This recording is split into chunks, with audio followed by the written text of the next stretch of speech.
Get lost, Monica! I don't want to see you back here until you're ready to wake up and start doing things properly! Right now, you're a disgrace to my kitchen and to the Hotel de Boer name! It was an accident. I'm sorry, did you hear me asking for excuses? No, I'll do better, I promise. Why is she so aggressive? She won't even listen to what the poor girl has to say. Oh, hey, cut her some slack. You gotta at least hear her out. Wait! Huh? Who do you think you are telling me? Wait a sec. Navia? Huh. So, you're bringing backup now. Suit yourself! You're still wasting your time!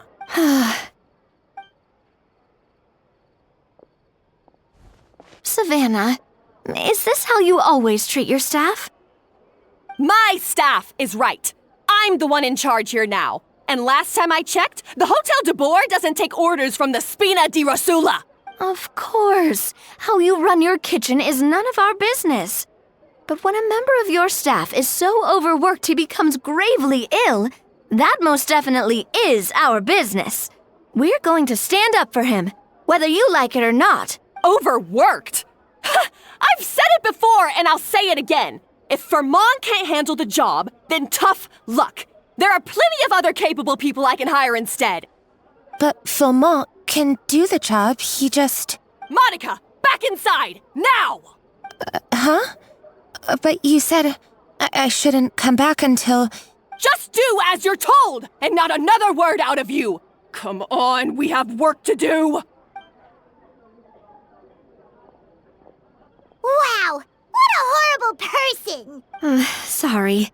Looks like I've dragged you into some drama again. Her name is Savannah. She's the new head chef at Hotel de Boer. Ever since she took the job, she's been enforcing a brutal work regime and putting a huge amount of pressure on her staff. One guy was so overworked, he collapsed from illness. He's been bedridden for days, and he can barely even talk properly. I'm sorry. It's all my fault. I don't deserve to be a chef. At his family's request, the Spina di Rosula is trying to mediate on his behalf. We're not exactly making a ton of progress, as you saw. Savannah is adamant that Fermont's exhaustion and illness have nothing to do with her or how she's been running her kitchen. She's refusing to have any kind of meaningful dialogue with us. Our next thought was to talk to the other chefs at the restaurant and get a better idea of their working conditions. But with Savannah watching them like a hawk, no one has been willing to open up. And that's why I'm here, doing it the old-fashioned way. Camping out, watching, and waiting for an opportunity. Oh, shoot! It all makes sense now. Sorry. Paimon should have thunk before she spoke. Oh, no, not at all, Paimon. Honestly, the way she was laying into Monica, someone had to step in. I'm sure I would have piped up if you hadn't. And besides, I don't really think I'm built for espionage.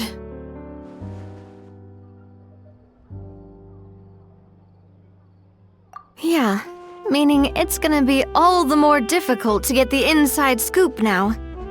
Oh, I might as well head back to the Fleuve Cendre then.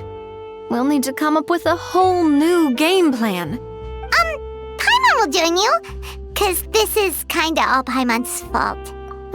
Guys, it's fine. You don't need to worry about it. That said, if you were planning to visit the Fleuve Cendre anyway, let me take you out for a meal. I'll make sure it's a proper feast. A really famous chef just joined the Spina di Rosula's tavern. Her name is... Sorry to interrupt. I just wanted to apologize for the scene you witnessed just now. We shouldn't subject our customers to that. This is a small token from us. It's some candy from Monica. She asked me to make sure it was delivered into your hands. Monica's the one apologizing? Huh. Clearly Savannah is the one who owes an apology. Our head chef has been a little highly strung lately. Sorry for everything. All right. Since there's candy, Paimon will drop it. Not the candy. Thank you for understanding. We'll make sure to pass your feedback on to Miss Savannah. A little highly strung, huh?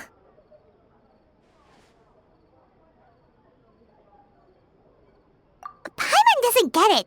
How did someone like her even become head chef? Well, according to Fermat's family, she hasn't always been like this. But that's a story for another time. Let's try this candy. Oh, Paimon totally gets it. Come on, dig in! Huh? Hold on, there's something written on the wrapper. Find Escoffier?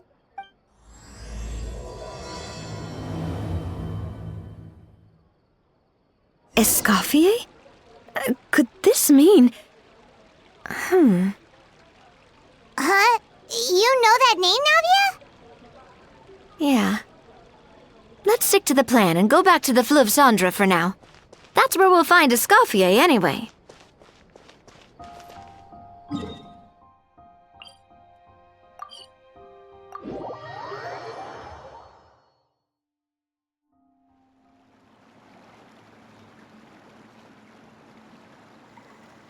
So, who is this Escoffier, anyway? Well, for starters, she used to be the head chef at the Hotel de Bourg, before Savannah. She recreated the legendary Gâteau de Bourg and restored the restaurant back to its former glory. Safe to say, she's the most renowned head chef in the Hotel de Bourg's history. After the culinary genius Modeste himself. Gâteau de Bourg? That's the super exclusive cake that they only sell a few slices a day, right? Wow. Why the heck would she let Savannah take her place? Well, apparently, the Hotel de Bourg was reported for a safety incident. Someone claims that the kitchen was adding an illegal substance to their menu, but none of the chefs had any idea how it could have gotten into the food. In the end, Escoffier decided that as head chef, she should take responsibility, and she was sent to the fortress of Meripede. The fortress of Meripede?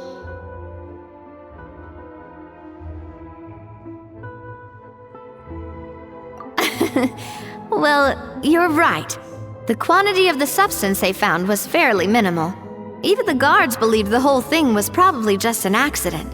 Escoffier didn't have to stay in the fortress for long, but still, by the time she returned, the role of head chef had already passed to Savannah. So that's what happened. Paimon still thinks it's really unfair.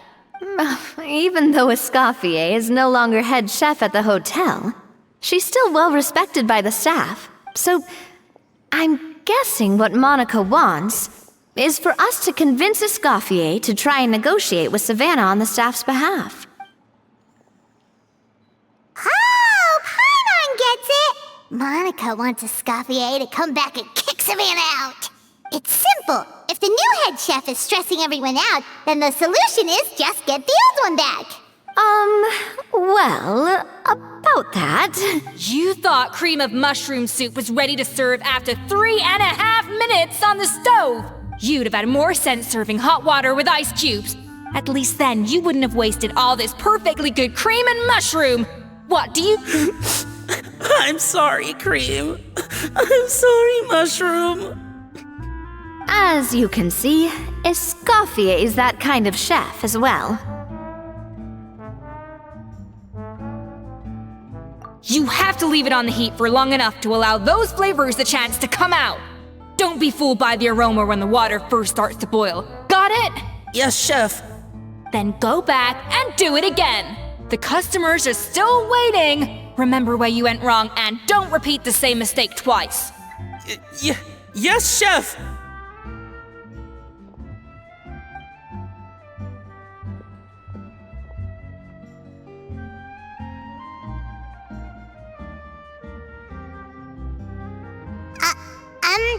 Excuse us, we're... Waiting to be served? Sorry, we're pretty busy. I'm afraid you have to join the line. Oh, no, we're not here to eat. So you're not paying customers? Then I'm afraid the wait will be even longer. It's hard to talk to Escoffier when she's in the zone. Let's take a seat. We can catch up while we wait.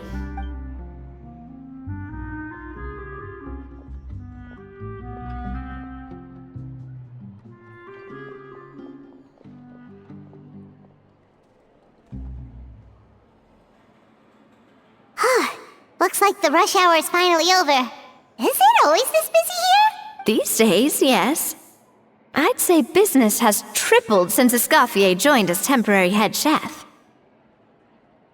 Well, in her words, the Hotel de Boer doesn't need her anymore. It doesn't look like she's got any plans to go back. I guess I'll be heading off then. Wait, take these home with you. We can't serve them now, and there's no sense in letting them go to waste. Oh, thank you, Chef. For what? Like I said, I just don't want them going to waste. Oh, and tell Fiamma to get well soon, so you're not running yourself ragged every single shift. Fiamma. That's the second time we've heard that name. Who is that again? He's the chef that fell ill from stress.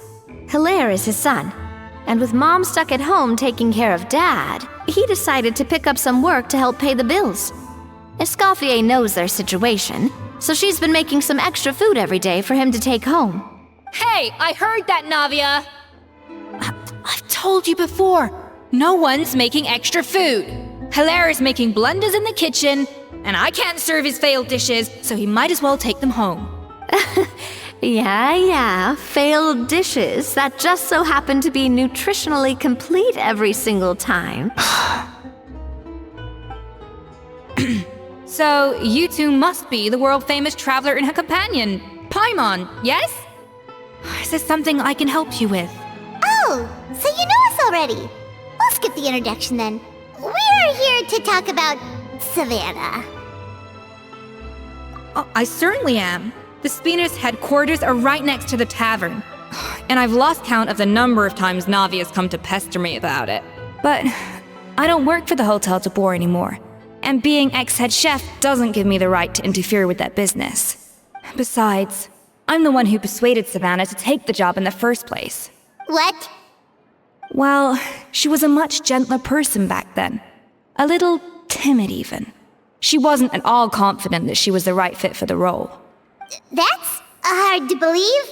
Are we definitely talking about the same Savannah here? Honestly, I do wonder if she's just emulating me. I mean, I'm not the most pleasant head chef to be around either. Anyway, suffice to say that given the history between us, it'll be tricky for me to tell her she's doing her job wrong without coming across like a huge hypocrite. Fiamma and the others probably think that Savannah gets it all from me.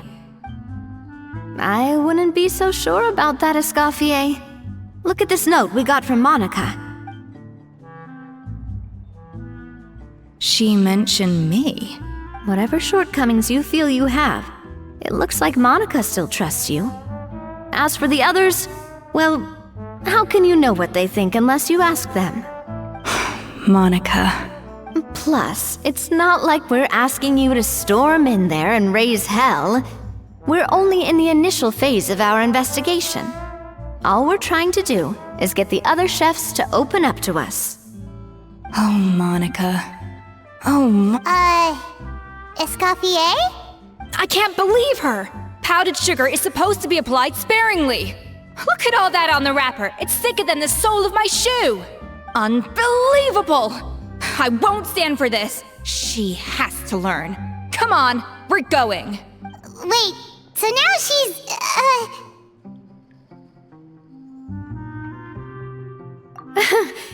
Let's go catch up to her. We don't want to keep her waiting.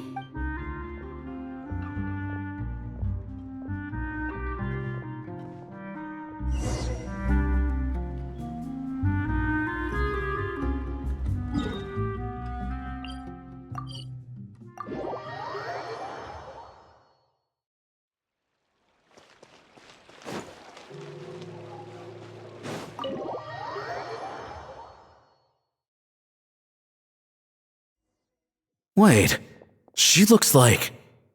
Is that Escoffier? Escoffier's back? Yes! I've missed her cooking! I was just saying, Hotel de Boer is nothing without her. You can't match Escoffier's talent. I'm so annoyed. I'm sorry. I'm so sorry.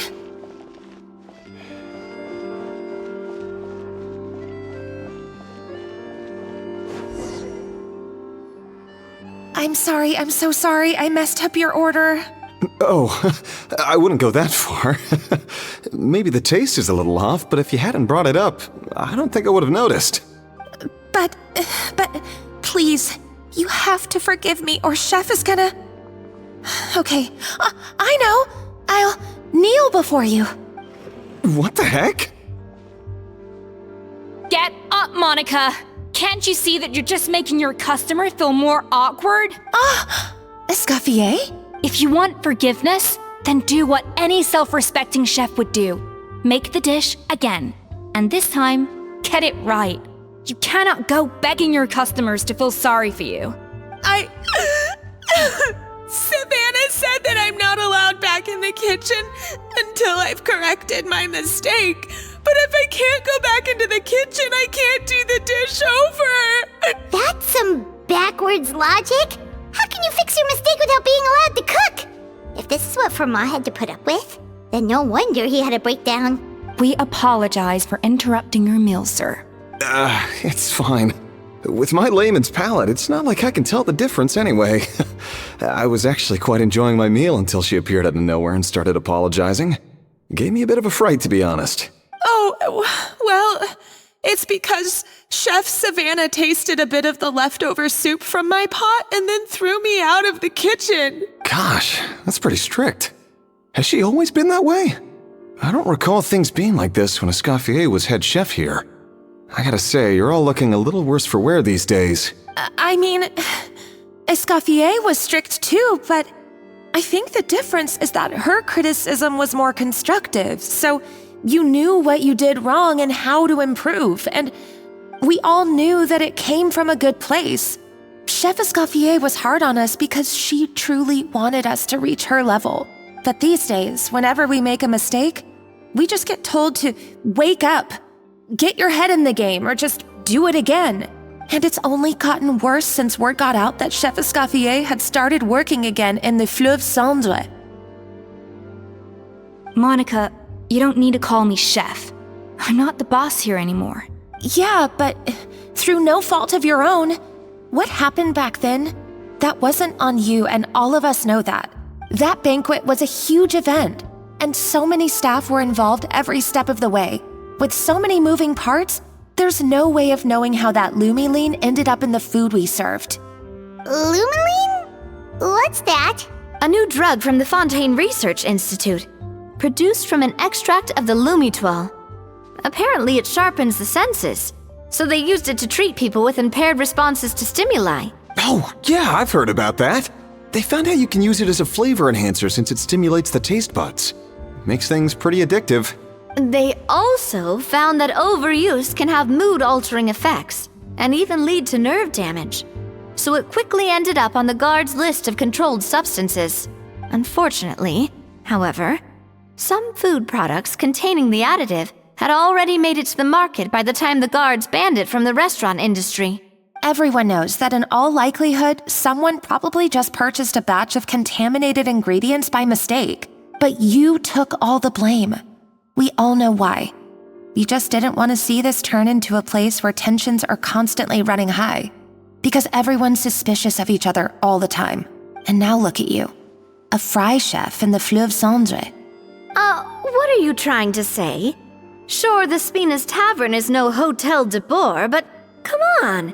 It's not that bad, is it? Oh, the Fleuve Cendre, you say? Great. That's where I'm dining from now on. Monica, I'm very happy with my current job. And there's no changing the past. We just have to let bygones be bygones. Besides, at the end of the day, I was the head chef, regardless of whose mistake it was. Ultimately, the responsibility lay with me. If only Savannah was half the boss you were. I'm sorry? Do you have a problem with my conduct as head chef? No, chef. So you do remember who's boss. Escoffier? I thought you'd left this place for good. What are you doing back here? What happened to you, Savannah? Why are you acting like this? When I turned this place over to you, You made me the head chef and gave up your right to tell me how to do my job. You're not the boss here anymore, so stop acting like you own the place. Whoa. Sounds like someone has a chip on her shoulder. Oh, Savannah! My God, have you grown a temper since I last saw you? Have you put even half the amount of energy into improving your cooking skills, or are you still using the Pluie Lotus as an off-brand marcotte, thinking no one can tell the difference? That's none of your business! What happened to not storming in and raising hell?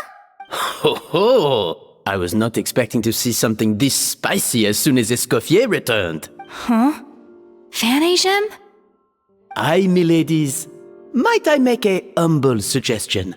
Given that we have ourselves a tête-à-tête between chefs at the Hôtel de Bord, I dare say it would be de rigueur to settle this the traditional way. The traditional way? That can only mean one thing. That's right! I'm talking, of course, about the tradition established by Modeste himself. The cooking contest! According to legend, the founders of Hôtel de Bord, Modeste and Savelli, used this method to resolve all of their disputes. Everything from petty arguments over next week's menu to disagreements over the strategic direction of the restaurant. The cooking contest would decide who had the final say. Huh. Sounds like they had a lot of free time on their hands. Ah, well, it might sound that way to us.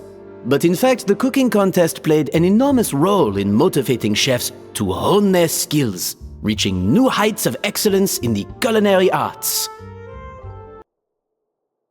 And indeed, the reintroduction of this institution in recent years has surely been instrumental in transforming the Hôtel de Bord into the top-ranking restaurant in Fontaine.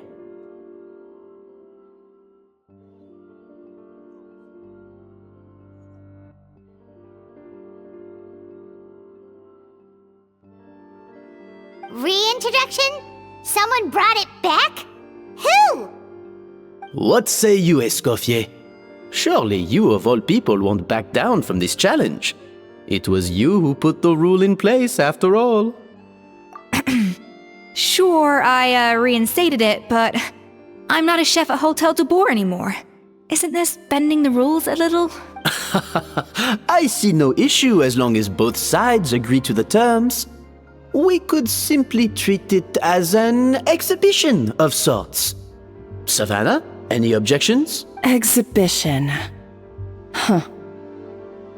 No. If we're going to battle it out, let's put it all on the line. If I lose, it's up to you what happens to me. I don't want anything to happen to you. But if you lose, you hand over the Codex de Bord to me. What? The Codex de Bord? Only the legendary handbook written by the original head chef Modeste. It contains all his secret recipes, including Gâteau de Bord. It's the greatest treasure in Fontaine's culinary world. And only the present and former head chefs of the Hôtel de Bord have the right to read it. Present and former? Wait, but that already includes Savannah, though. What do you want that old thing for? You have your own copy, don't you? Don't take me for a fool. You know perfectly well what I mean. I want your copy, the original version, the one you took with you when you left us. I'm sorry, I must be missing something. You know, there's no difference between the original and the copy, right? They contain the exact same recipes. Stop trying to change the topic. What's wrong, Escoffier? Scared you're gonna lose to me? Or are you scared of me getting my hands on the original codex? Savannah, you may remember that we gave her the original as a parting gift, to thank Escoffier for her years of service. Asking for it back feels a little, Oh, I'm sure it won't be an issue, as long as both sides agree to the terms. Those were your words, weren't they? And as for the contest itself, let's make it a bake-off. Gâteau de Bord, per the recipe in the codex. Well, Escoffier, you against me. Are you in or out?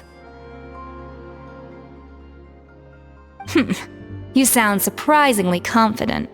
Alright then, let's see how much you've actually grown. I hope you surprise me, Savannah. I'd hate to find out that all you've learned after this long is how to chew people's heads off. Believe me, I'll show you. Escoffier, are you sure this is a good idea? You accepted her terms a little hastily. Oh, it'll be fine. Let's head back to the Fleuve Cendres so I can get prepping. I do apologize. This whole ordeal reflects rather poorly on us.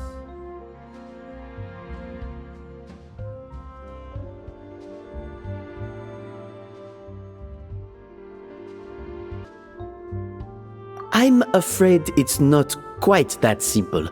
The Hôtel de Bord runs as more of a partnership, you see. It was founded by two friends, Modeste and Savelli, and it's been that way ever since.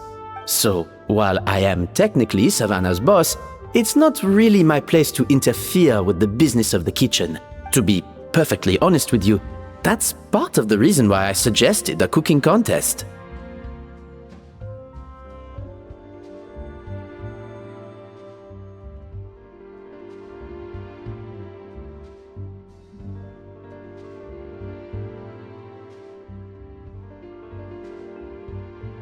If Escoffier wins, it would be the perfect opportunity for her to talk some sense into Savannah.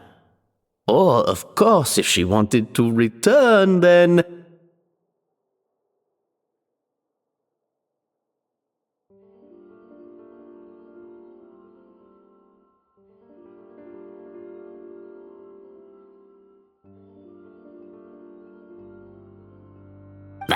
But anyway, I'm getting ahead of myself. Whatever the outcome, this contest will hopefully serve as a turning point for us. Please, pass on my best wishes to Escoffier. I must say, Savannah surprised me with her confidence. Does she really believe she can best Escoffier in the kitchen? I thought she was just blowing off steam when she first raised the idea to me. When will Lenny and Lynette do another show? I can't believe I got to witness that firsthand. I only stopped by here for a quick meal. I definitely got my Mora's worth today.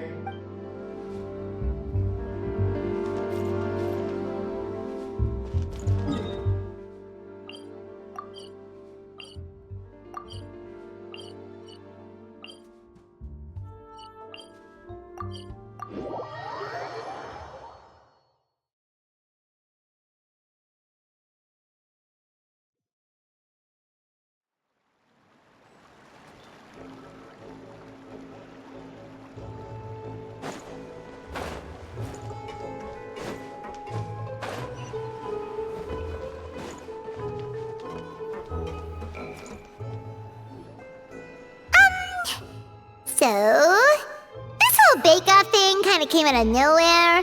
Was it really sensible to just go along with it? Well, I got a sense that she's holding something back. But we chefs always express ourselves in our cooking. So if she won't talk, this might be the best way to find out what's really going on with her. Huh? Holding back? Sure didn't sound that way to Paimon. Escoffier only picked up on it because she's the same way. Always closed off, never letting you know what she really thinks. That's patently false, at least where your macarons are concerned. I've been nothing but truthful with you about the disgraceful amount of sugar you use.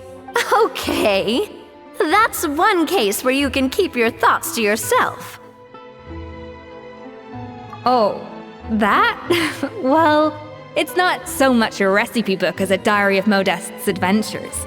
Back in the day, he and his good friend Savelli explored far and wide, partly adventuring, partly looking for new ingredients and developing new recipes. Their creations had an enormous influence on the course of Fontaine cuisine, turning it into a much more vibrant and diverse scene. For instance, legend has it that the original Gâteau de Bourg was made using a special secret ingredient that Modeste discovered on one of his adventures. So rare was the ingredient that they could never make more than 16 slices of the cake per day. But everyone who tried it claimed that it was one of the most blissful and invigorating things they had ever tasted.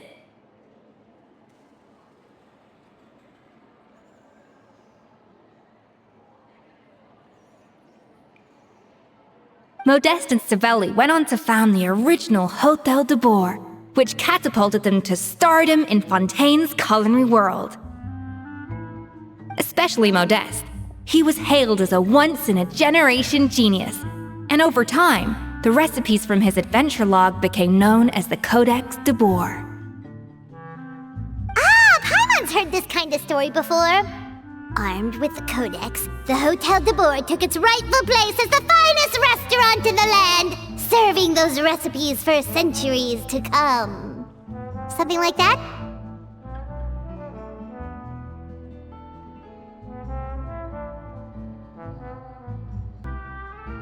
What?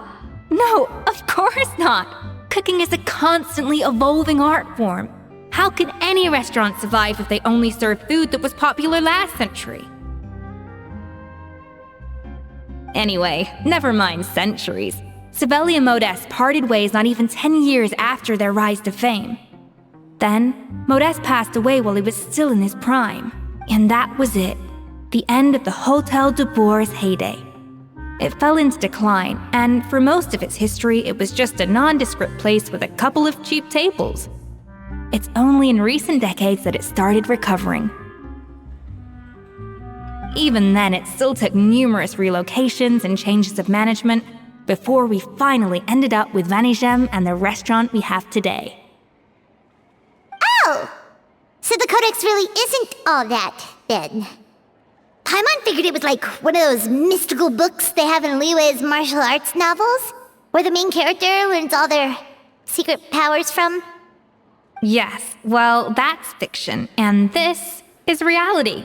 You can't meet the tastes of modern diners by following some ancient recipes from a dusty old book.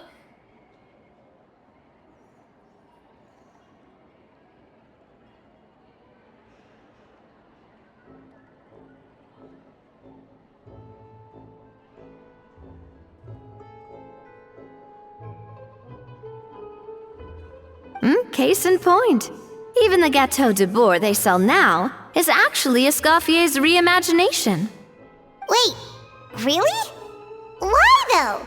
Didn't that recipe make it into the Codex? It did, but like I said, it's the dusty old book now, and the records aren't as legible as they once were. Not to mention that there's no way of finding the secret ingredient Modeste wrote about. So, reimagination is right. I consulted some historical records and took what I could from the Codex. But ultimately, the Gâteau de Boer of today is my own recipe. As for why we gave it the same name and kept the tradition of only selling 16 slices a day, well, you've got Vanigem's business sense to thank for that. Oh! Huh. Well, that kind of takes all the mystique out of it. Hey now, it might not be the original Gâteau de Boer, but it's still the most delicious cake in Fontaine today. And who knows, maybe Escoffier's version is more suited to your palate.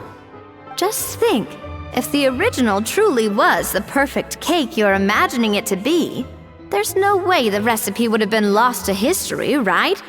Not to mention that the Hotel de Boer never would have fallen into a slump. Anyway, before I left my role as head chef, I made a copy of all the recipes from the Codex, including my own improved versions, and turned them over to Savannah. So why is she so interested in the original copy? Could it be a symbolic thing? Like, whoever holds the original Codex de Boer is the true head chef? Well, it was clearly precious enough to give to Escoffier as a parting gift. Meanwhile, Savannah only got a copy. Maybe from her point of view, it's like management doesn't truly see her as being worthy of the role. You think so? The only thing is, it was her suggestion to gift me the original in the first place. Well, a joint decision by her and Vanigem. But still. What? Huh. Guess she's had a major change of heart since she became head chef. Yeesh. Who knows? We could speculate forever. Better to just let our gâteau do the talking.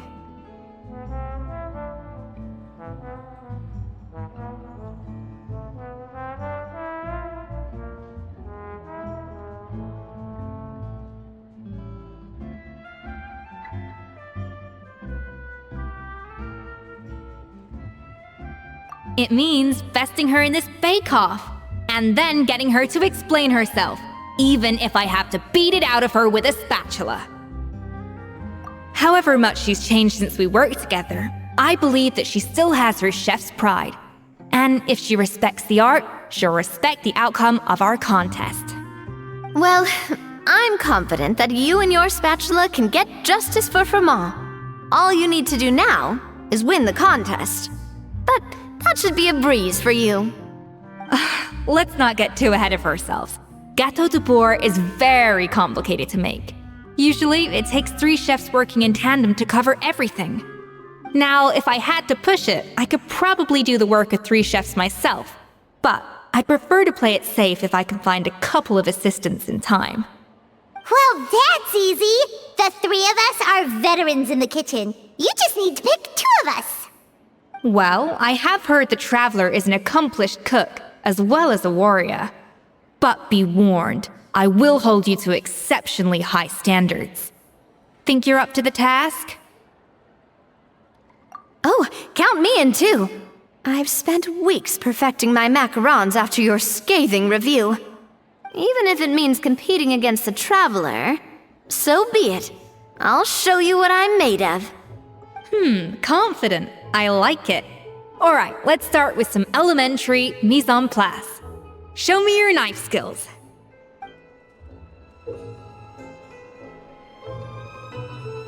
I've always called it chopping stuff up, not mise en place. But it's basically the same thing, right? Oh, Navia. The difference in you... looks like you found that easier than I expected.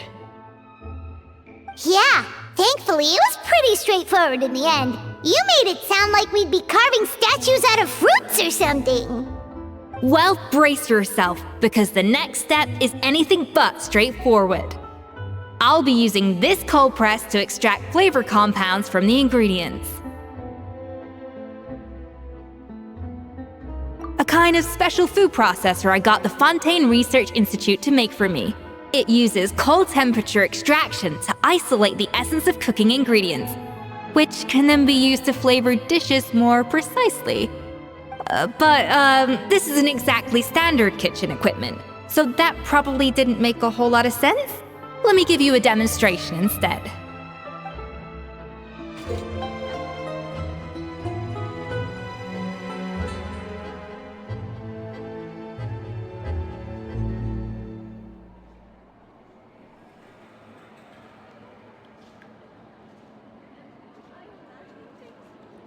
I guess I'm finally on the right path. If you want to outrun the law, you need to know how it works. People here really need to get more sunlight.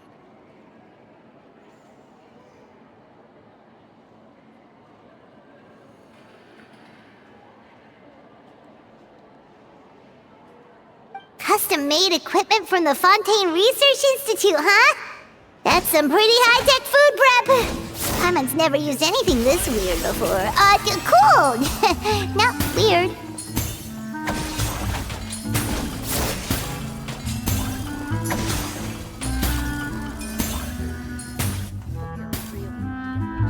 And done! These are the flavor compounds extracted from our ingredients. I processed all the fruit you chopped up earlier. Wow! Even the smell is so much more concentrated. What next? Do we add all this stuff in? Absolutely not! Throwing everything in at once will ruin the balance of flavors.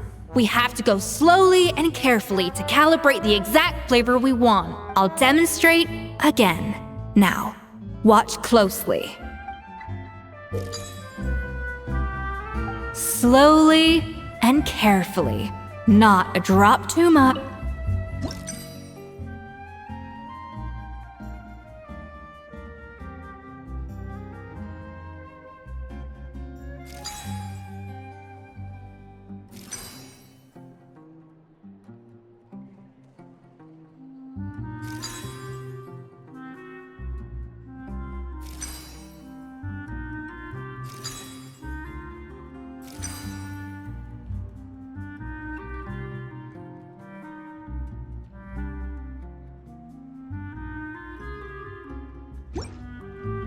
That didn't count. I was experimenting. Get with it, Escoffier. Everyone's watching. I guess I'm finally on the right path.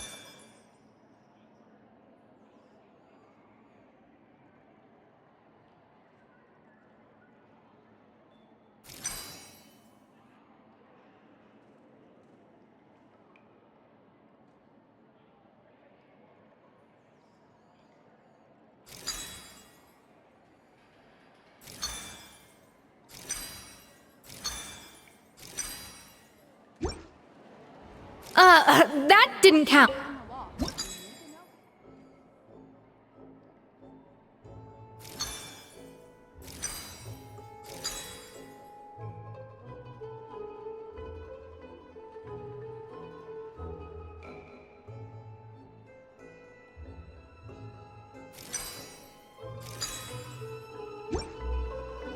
That didn't count.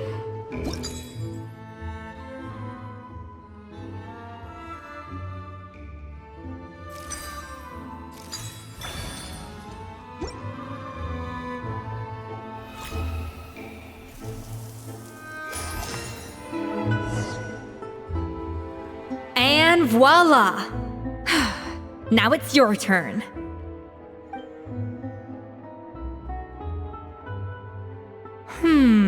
Not terrible.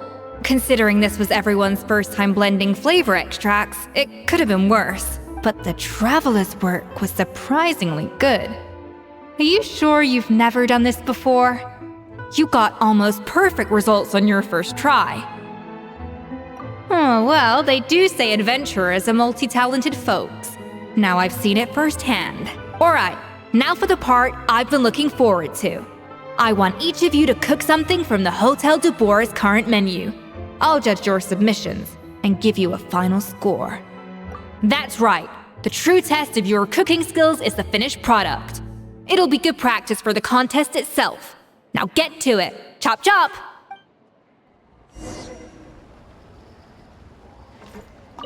How's it going?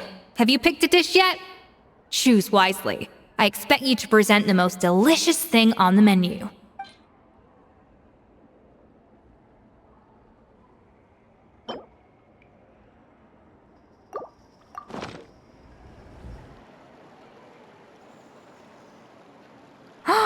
Look at that! With the grace of a snow-winged goose, as I like to say.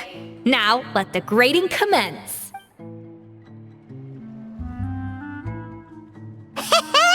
Pretty good, right? Not to brag or anything, but Paimon's a bit of a connoisseur when it comes to la food. 6 points. What? Oh, well, fair enough. Paimon doesn't cook all that often, so as long as it's a pass. That's 6 out of 100. What? You say you're a connoisseur, but it's quite clear from this dish that you have far more experience consuming food than creating it. By that logic, I suppose you think listening to Lady Farina on repeat every day would make you an opera singer. Aww. Me next! I'll have you know that this batch of macarons has 2 whole tablespoons less sugar than my previous ones. So you went from 12 tablespoons to 10? Well, it's nice to know you actually measured it out. Because it tastes like you just threw in whatever was left in the jar. 6 points. Aww. Now to the final dish. So, what do you think? This is our last hope. 8 points. Darn, that's barely higher than what we got. Not exactly. The color is spot on. Beautiful aroma. Excellent presentation. I have to give this one 8 points out of 10. Maybe even 9 points. Huh? How did you pull that off? Don't get me wrong. There's room for improvement. But still, this is clearly the work of an accomplished chef. I can tell that you've put many hours of work into honing your skills in the kitchen. I can really taste the grace of the snow-winged goose in this dish. The traveler's journey, with all its trials, tribulations, and setbacks. Not to mention the frustrations of having a picky eater for a partner. Hey, you made that last part up! No way did you taste that! Well, it looks like I lost fair and square. I guess you'll be taking the Traveler as one of your assistants then? But if it takes 3 chefs, that still leaves 1 slot remaining. Maybe Paimon and Navia should keep practicing and see how it goes? Chef Escoffier! Oh, it's Hilaire! What brings you here? I heard the news about the cooking contest. You're doing Gâteau de Bourg, right? I was just wondering if you needed any help? And you think you're up to the task, do you? Oh, no, I know I'm not there yet. It's actually my dad who wanted to help. Firma, last I heard, you could barely get out of bed. Chef Escoffier, Navia, Traveler, thank you all so much for everything you're doing for me and my family. I've had enough of sitting around at home while you run yourselves ragged. If you let me, I'd like to help you win this cooking contest. Yeah, I was gonna say the same thing.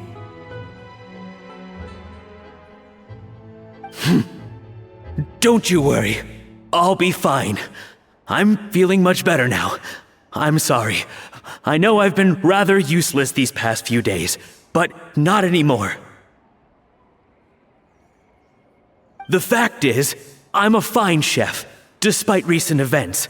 I've proven myself in the Hotel de Bourg kitchen, so if anyone's qualified to work under Chef Escoffier, it's me.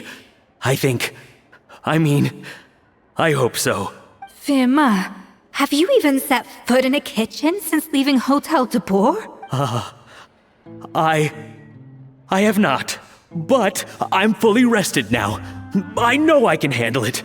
I'll prove it. Let me whip something up for you right now.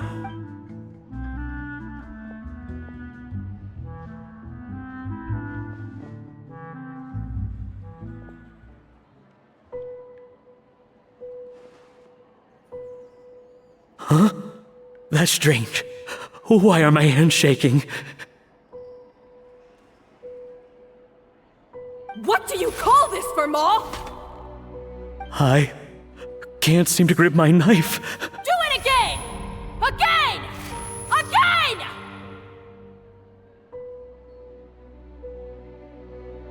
I... Hopeless. Get out of my kitchen yesterday.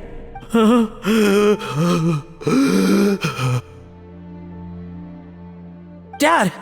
What's wrong? I don't understand. I was feeling so much better, and then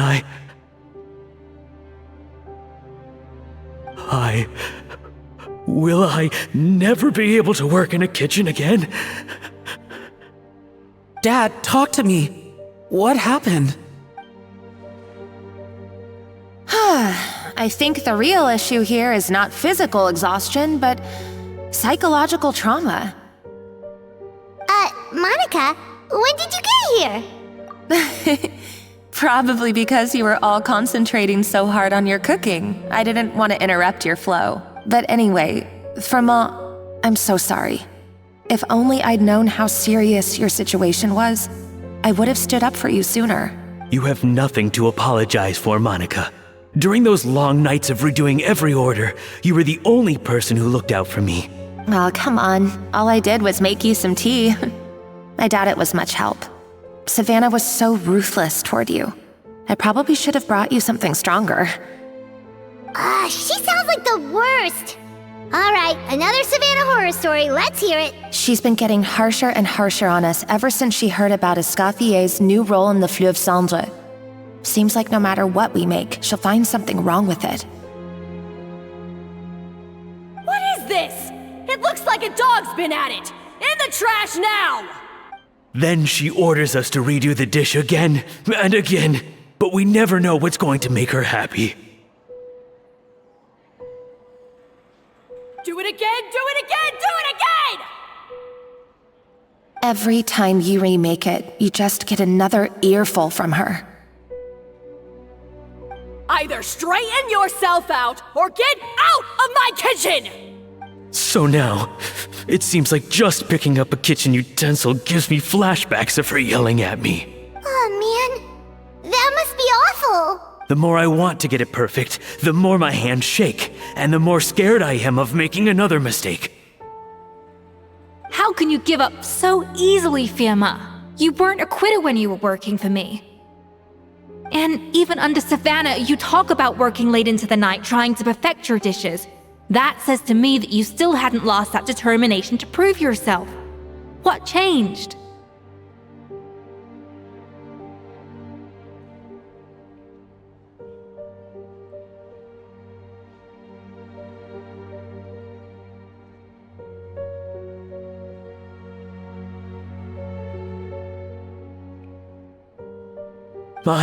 I don't know what's come over me. When I think back, I just remember feeling like my heart and my hands were growing heavier and heavier as the shift went on. Each time I had to redo a dish, my heart sank a little further.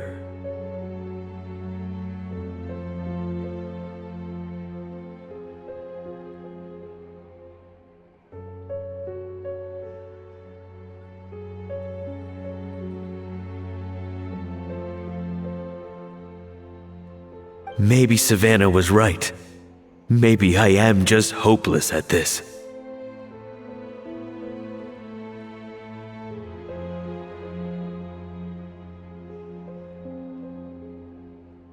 Dad. I see. Well, it sounds like there are some deep issues at work here. Ones that won't be resolved by merely seeking compensation. I will win this contest, and after that, I encourage you to approach Savannah and talk this out. But what if you can't find another assistant in time? Clearly, I'm in no state to help out. You think being one person short will ruin my chances? Let's not forget, I taught you and her everything you know. Even if I had to go it alone, I would present the perfect gâteau. Oh, well, Paimon and Nadia will still keep practicing, just in case. And so will I. Yeah! And if worse comes to worse, we can always get the Spina di Rosula to put out an emergency call for chefs. There's gotta be someone out there, right? Actually, I thought maybe I could help. That's sort of why I'm here. What? Why didn't you say so? I was going to, but then... well, this is the first chance I got. You do this for us? Thank you so much, Monica. All right, fine by me. But aren't you still working for Savannah? Joining the other side seems like a guaranteed way to put your future employment in jeopardy. I know, but it's all right. I've made up my mind. With the way things are, I can't keep working for Savannah much longer anyway. Unless I want to become the next Firma. I'm done with sucking it up. It's time to try and turn things around. If this cooking contest can get Savannah to see the error of her ways, then I'm sure she'll forgive me for this.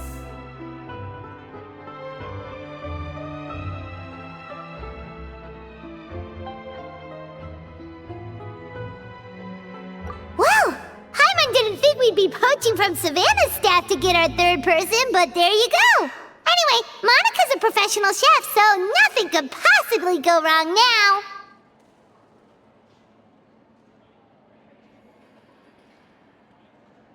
Great! Then it's settled. And to congratulate you all on making the team, I propose a Spina-sponsored meal to celebrate. Spina sponsored? Wait, you mean I'm cooking? Well, I promised the traveler a feast in the Fleuve Cendre, and I know how much you've been looking forward to it.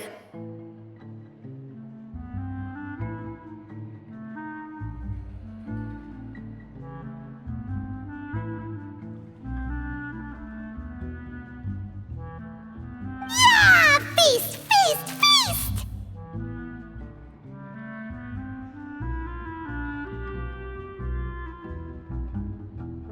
Alright, if you insist, then prepare for some of the finest food of your lives.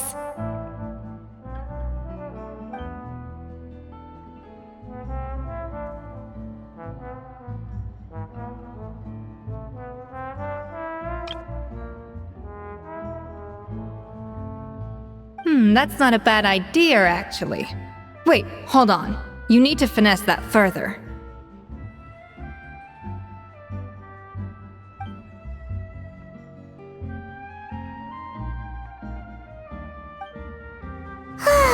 That was a dream come true. Paimon never knew Fontanian cuisine could be this good. I wish I could eat that all over again. It's not often that Escoffier goes all out like this. And it's all because of you, Traveler. So, this is what Chef Escoffier is truly capable of.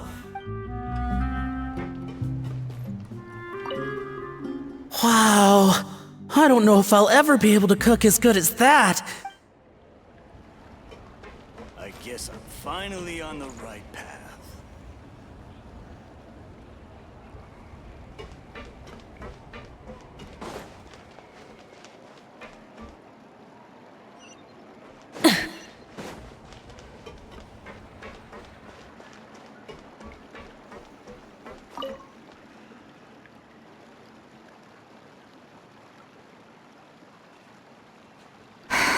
Why, Savannah? Oh, nothing. I was just flicking through the original Codex de Boer. I wanted to see if there was anything I'm missing. Something I hadn't noticed before. That might explain why Savannah's so desperate to get her hands on it. But I can't find anything. It's just some hastily scribbled recipes in between diary entries from Modeste's adventuring phase. And most of it's not even legible anymore. The copy I gave her not only has all the recipes in full, but even includes my own private tips and notes from years of experience. Surely that's infinitely more useful than this old thing. Yeah, maybe. Still, it's just hard for me to imagine that the Savannah I knew would go to all this effort just to make a point. We were. At least I always thought we were. She was a little shy, but meticulous with everything and everyone she dealt with. She made a few mistakes here and there, but she was quick to correct them whenever they were pointed out. And she was always striving to improve as a chef. Those qualities are why I recommended her to replace me as head chef. I never imagined for 1 second that she'd cause Fiamma and the other staff so much grief.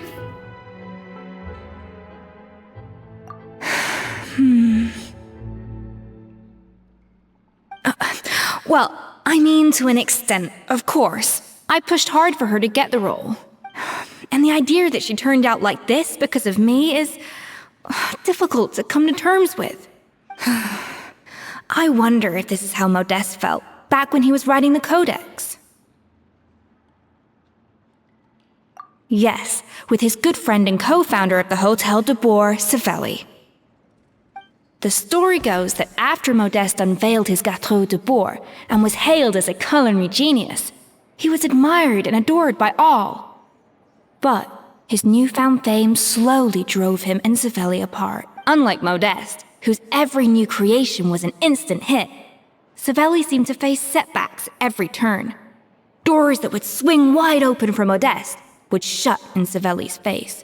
And with Modeste being whisked off to all manner of functions by his celebrity friends, he had less and less time to discuss the culinary arts with Savelli. People started gossiping about Savelli, and their relationship between the two gradually soured. Everything came to an abrupt end when Modeste, still in the prime of his life and still hailed as a genius, suddenly died from an acute illness. And that was it. They neither had a decisive split, nor got the chance to properly reconcile. Their story just came to an end. One rumor had it that Savelli actually killed Modeste out of jealousy, even as the latter was hoping to make amends. Unlikely. It's a popular theory, but there's no real basis for it. At least there are no records of Savelli ever being convicted of a crime. Still, beyond a point, there's no way of knowing what truly happened in the past. All we can do is try to make sure the present doesn't quite go as badly. And that's why I have to win this contest tomorrow. Then get the truth about everything that's been going on, even if it means cracking her open like a nut. Really? Well, I like the confidence. Don't let me down tomorrow, then. You better bring your A game.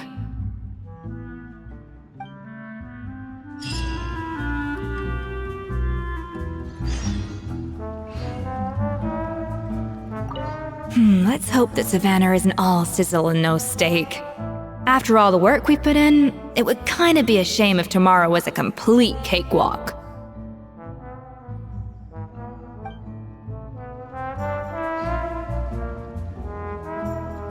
I guess I'm finally on the right path.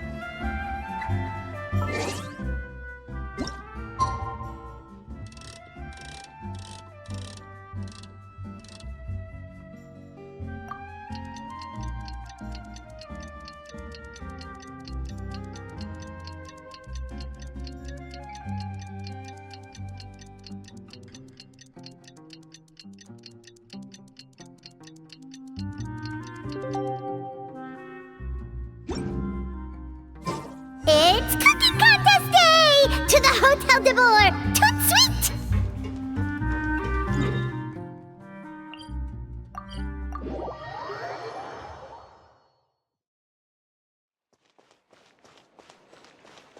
Did you hear the news? Escoffier's coming back for a cooking contest.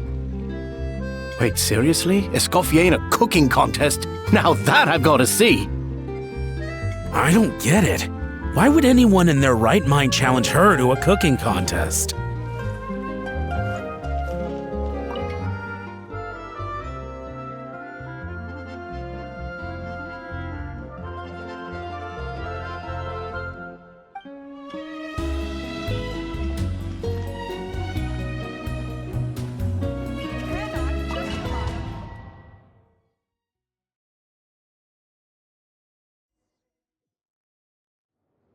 Mesdames et messieurs, welcome one and all to the Hotel de Boer and to this most exciting of cooking contests. Savannah, I've brought the original copy of the codex you asked for.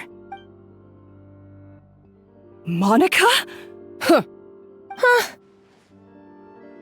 In the interests of fairness, this contest will be conducted in a double-blind format. Once the dishes are complete, they will be sent to the back of the kitchen where they'll each receive a label.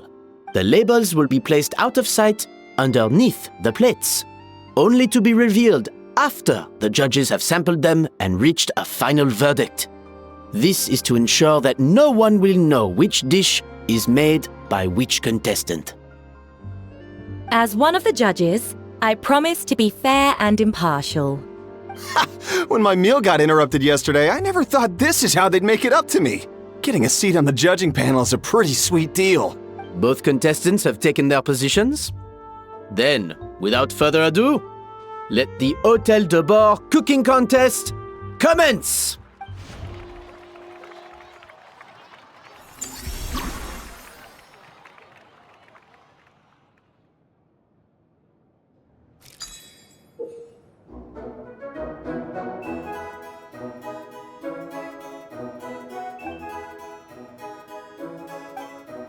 Monica, Traveler, it's go time! Even the best chef in the world can't flavor their food without prepping the flavoring, right? Alphonse, Gaspar, get to work! Do not disappoint me. Looks like our two head chefs are raring to go. Like an oven on full blast, this competition is quickly heating up.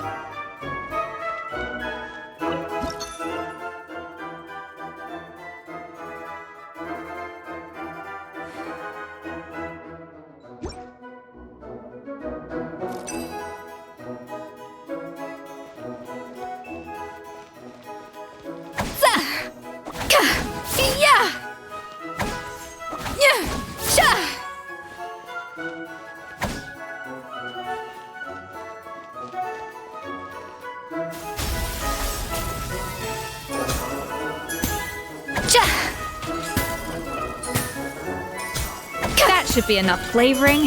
Now hurry up and balance the flavor.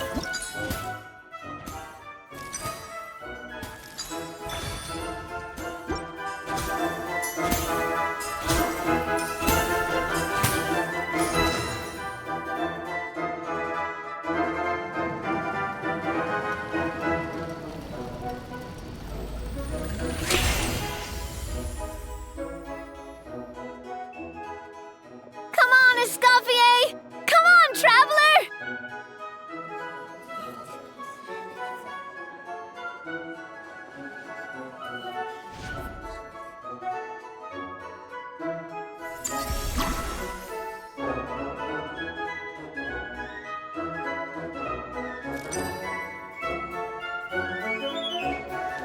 Yeah!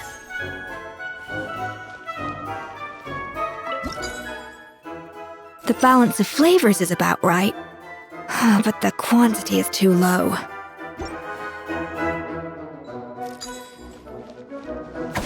Alphonse!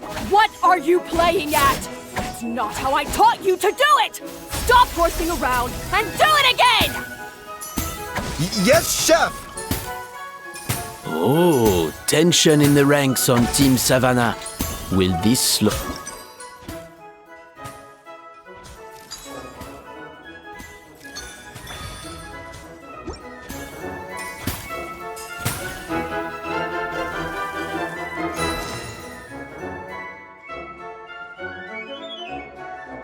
So, what do you think?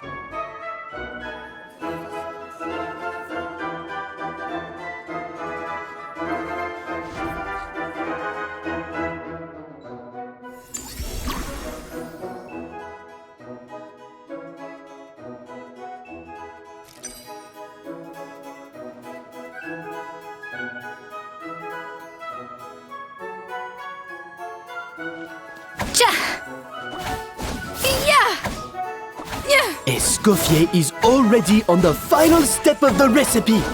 Let's check on Savannah's progress. I think this flavor profile is still a little bit off. Enough! Ugh, useless! Both of you, make like an egg and beat it! I'll do it myself! Wow! Is Savannah serious?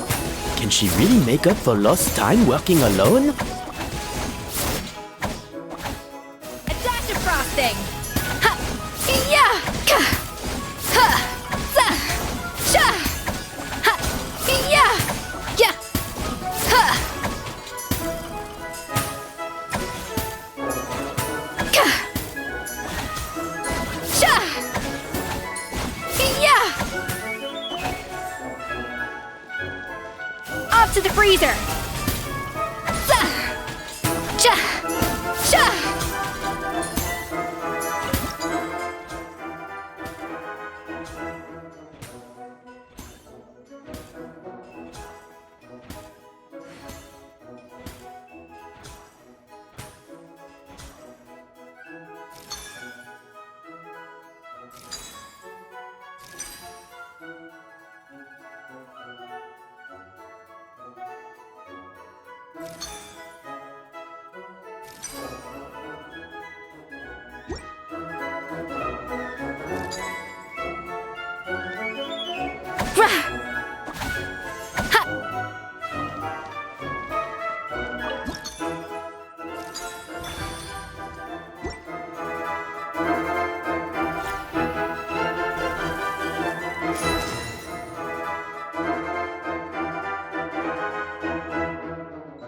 You can't match Escoffier's talent.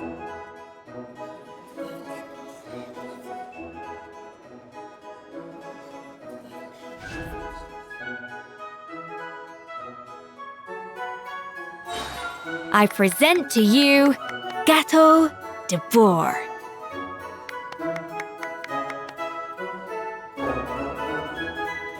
A burst of flavor.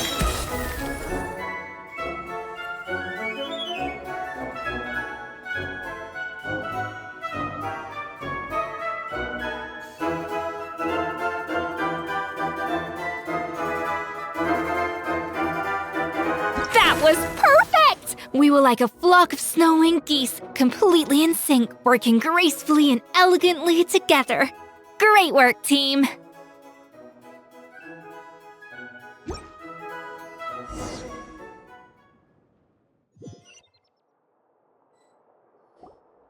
Time's up! Contestants, please take your dishes to the back.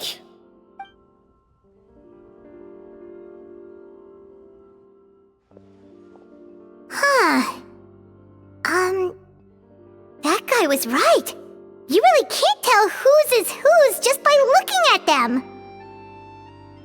We both made the same dish after all. For all her flaws, Savannah's a talented chef who earned my recommendation for good reason. She wouldn't screw up something as elementary as the cake's appearance. Whoa!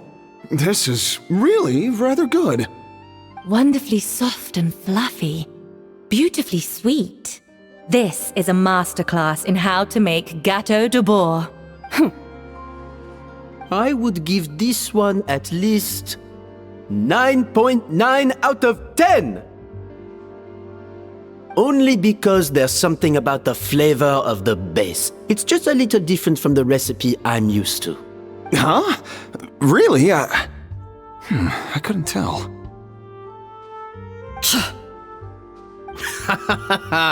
All right, on to gâteau number 2. I haven't had a single bite and already this aroma is a delight to the senses. I have a feeling that this gâteau will be a gâteau for the ages. How exciting! I'm gonna dig in.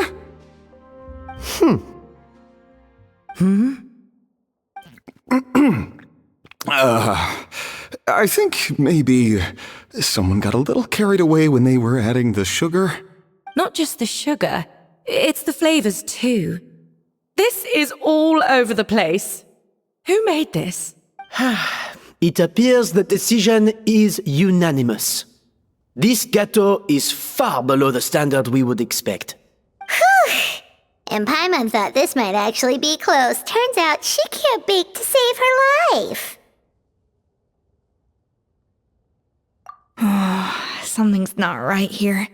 Savannah may not be perfect, but no way is she this sloppy. I can now declare that the creator of the first gâteau has won this cooking contest.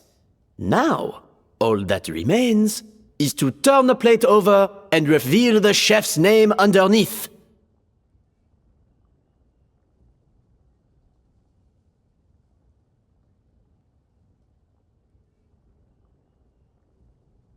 What?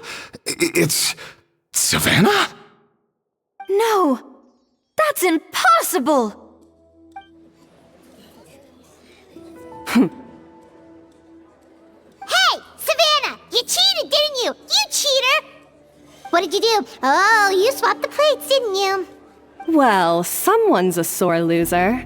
These cakes went from the oven to the judge's table without me ever laying a finger on them. And everyone here can attest to that. It was Vanejem's staff who labeled them in the kitchen. If you're looking to accuse someone, why don't you start with them? Isn't it more likely that Escoffier's lost her edge? Oh, or maybe her assistants let the team down. You take that back! Judges, we demand a rematch.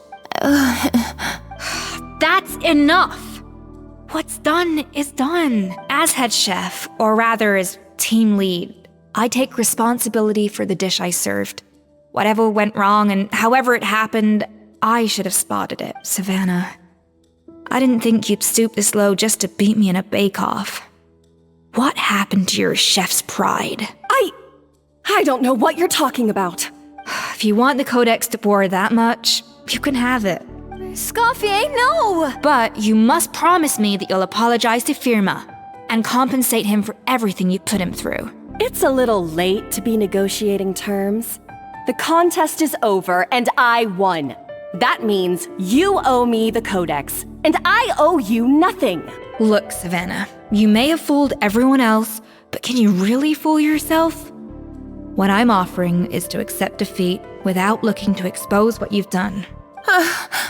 But only on the condition that you promise to stop putting so much pressure on your staff. Fine.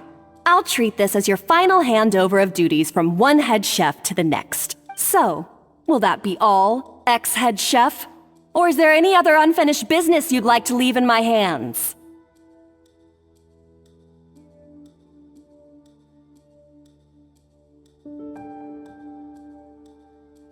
I didn't mean that to be a scolding from your former boss.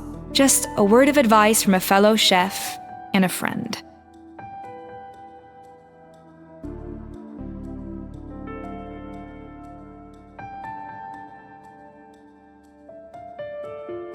But I don't know if you're even open to input from other people anymore.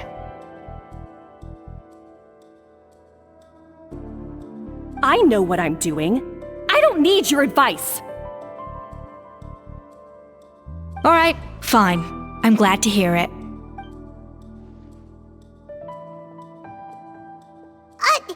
Escoffier! The Codex de Boer! Finally. Now, at long last, I will succeed. Escoffier? How could you let her get away with this? Yeah! The Codex is a souvenir of your time here!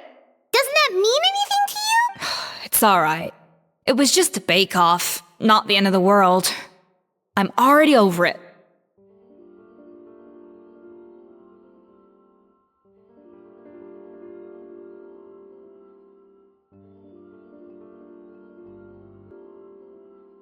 Besides, it's not all bad. She agreed to compensate Firma. That's mission accomplished for the Spina. Honestly, if I'd have known that giving her the Codex would solve everything, I'd have just done that in the first place. I mean, why bother with the whole cooking contest? It's such a waste of time and energy.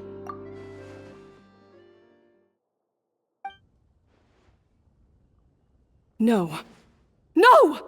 This doesn't make any sense! Huh?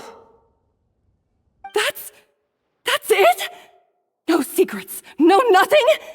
I don't believe it! This can't be happening.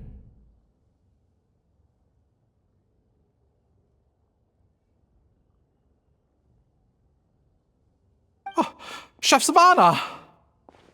Savannah?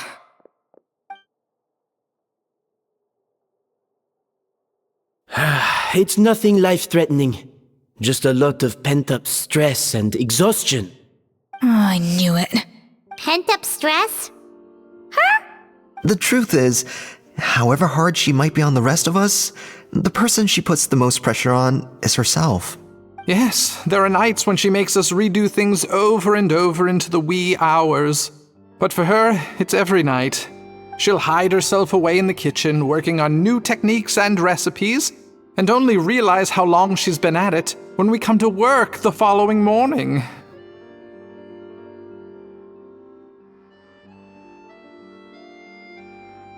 But why? Why would she do that? Our best guess is, she doesn't want to be seen as less of a chef than Escoffier. And there it is. Even so, that's no excuse for taking her anger out on the rest of you. Yeah, and it's definitely no excuse for cheating in the cooking contest. About that, we honestly have no idea how she did it. We were focused on our own work the whole time, like she asked. Leone and Argalia were the ones I tasked with labeling the cakes. I've already spoken to them both. They're at a loss to explain it too. Not to worry. Come on, join me downstairs. I'll interrogate the guilty gâteau myself.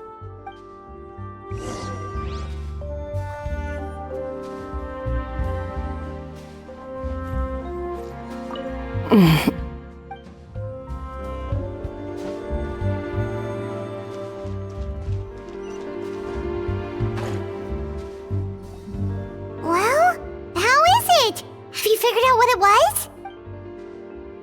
Oh, this is aggravated assault on my palate. I'd rather eat wet cement than this.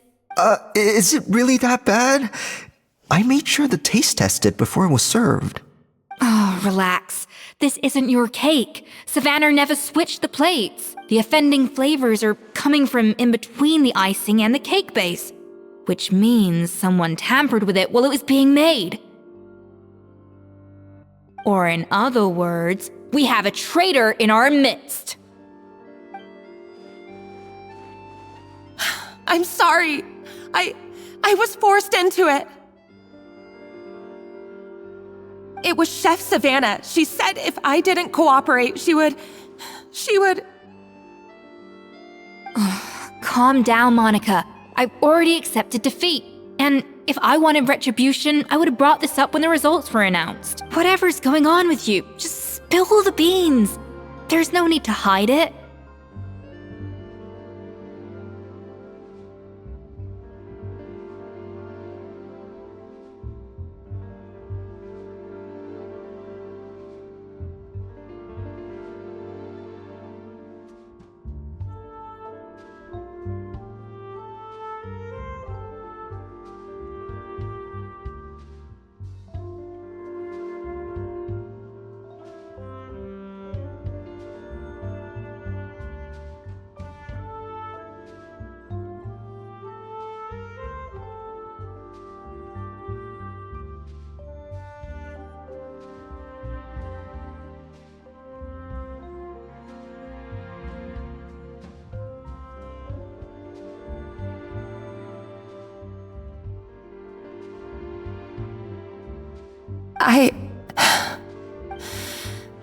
I was the one who caused the food safety incident that one time. Food safety? Wait, you mean the Lumaline incident? So you procured the contaminated ingredients? I think so. Savannah and I were on procurement that day. I didn't check everything as well as I should have, and so I let contaminated ingredients make it into the kitchen.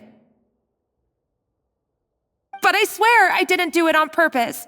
I had no idea there was an issue with them, and I didn't know it would end up with Escoffier going to jail. But the last thing I expected was for Savannah to use it as leverage to blackmail me with... This is crazy! So Savannah pressured you into sabotaging Escoffier's cake by threatening to expose your secret if you didn't? I know, it's terrible. I'm so sorry. I was so... I thought Escoffier would hate my guts if she ever found out, and yet somehow that's ended up in me doing something even worse. Seriously? All this fuss over a little slip-up? Huh? Firstly, it's not like I got a life sentence. I did my stint at the fortress, and now I'm out. And secondly, I had my own reasons for leaving the Hotel de Boer. This wasn't the only factor, so you don't need to feel ashamed or frightened or anything like that. Any more than you need to add butter when you're pan-searing foie gras. You mean...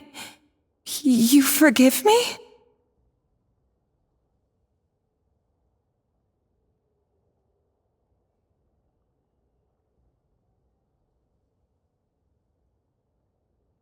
Oh, well... I'm not saying you don't have to take responsibility for your mistakes. You should tell Vanagem to mark down your performance for the past few months. Then do some digging and find out exactly where those contaminated ingredients came from. Sure, you've made mistakes, but now's the time to fix them. Understood? Understood. Good. Now, back to Savannah. What about the original codex would compel her to resort to blackmail? I have my suspicions. Not that I've got any proof to back them up, though. Ugh. What happened to me? I've overheard some customers murmuring about how the Hotel de Boer hasn't been the same since Escoffier left. They think our menu doesn't taste like it used to, especially our signature items. Now that you mention it, I noticed it during the contest too. I couldn't put my finger on it, but the flavor seems subtly different from how it used to be. But the difference was so small, I'm sure no one would notice it besides our most loyal customers and true dessert connoisseurs. Still, as head chef, it's easy to see why Savannah would get so hung up on it. So many times I've seen her make the cake base over and over again, late into the night, determined to match Escoffier's version. But something's always slightly off every time. Yeah, I've noticed that too. Never really gave it much thought, though. Thinking back on it now, it's clear that Savannah's been in a downward spiral ever since Escoffier left. She wants to prove that she can fill Escoffier's shoes. That's gotta be the reason. But after countless setbacks, she's getting more and more unhinged. And at some point along the way, she switched from doubting herself to doubting Escoffier.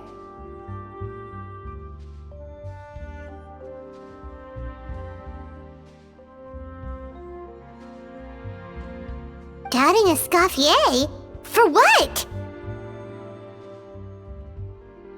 Yeah, it would explain why she was bent on getting the original at any cost. She must have thought Escoffier purposely omitted key details from her recipes when she copied them out. Also, she could retain her place as the #1 chef in Fontaine, the only one privy to all the secrets of the trade. Oh, for goodness sake. What a stupid idea.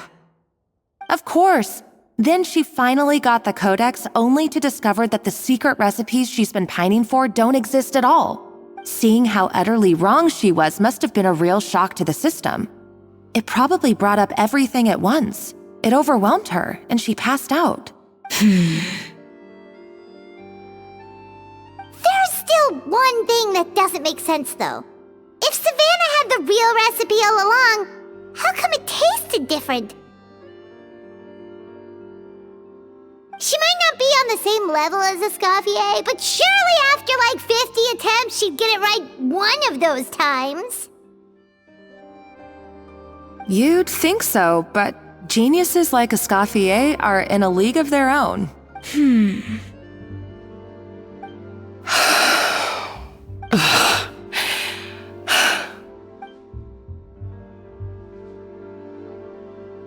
New head chef, you say? What's her name?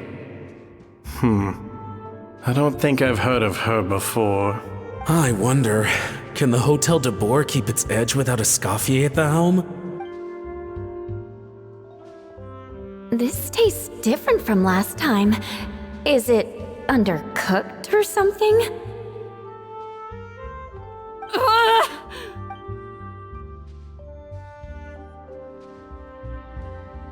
Take this. It's a copy of the Codex de Boer. From now on, you will be its keeper. Don't listen to the doubters. If I say you can do it, then you can do it. Even if you don't believe in yourself, at least believe in me. Hey, did you hear me? Once I'm gone, the restaurant is all yours.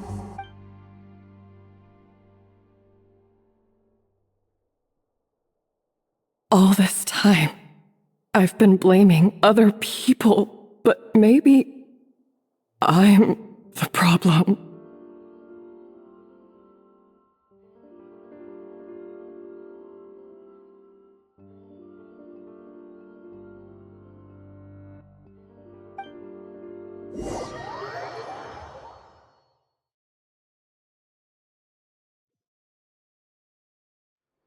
I sincerely apologize for putting everyone out.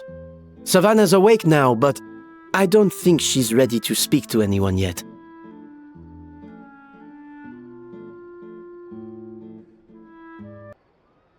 Let's give her the day to calm down.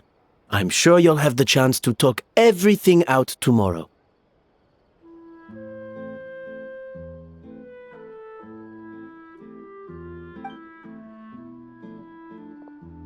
In that case, I'll go and update Firma and his family. I wonder what he'll make of all this.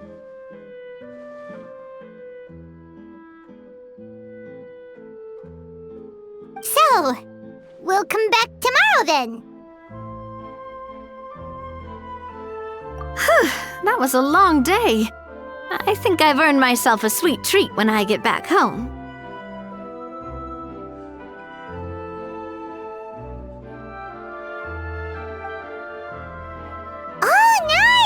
Macarons? Or are you gonna switch it up this time?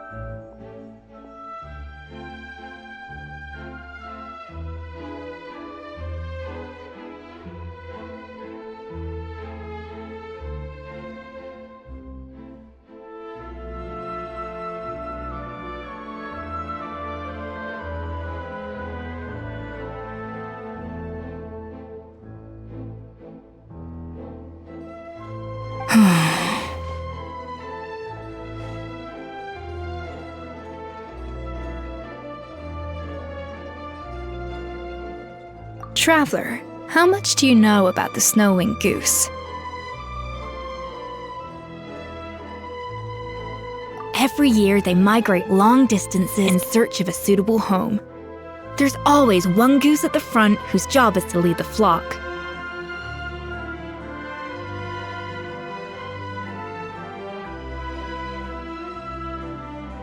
Fontaine poets often use the image of that goose to explore the ideas about leadership and genius. They usually imagine someone who's a cut above the rest, a model of perfection. But what those poets don't know is that during a migration, the lead goose is always changing.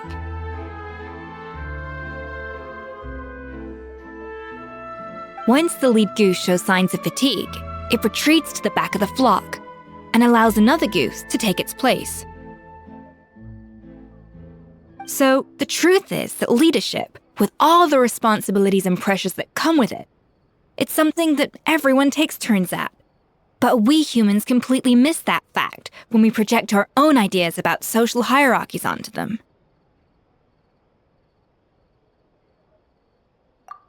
I guess what I'm saying is, I don't buy into this notion that there's some sort of gulf between normal and genius.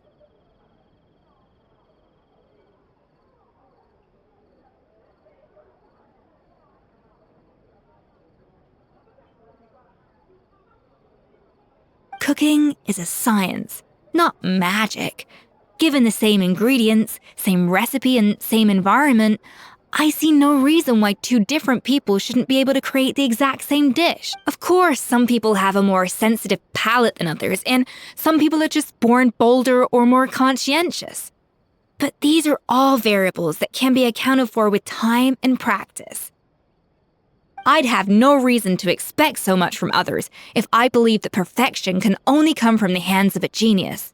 The only reason I hold people to high standards is because, well, I believe they're capable of greatness.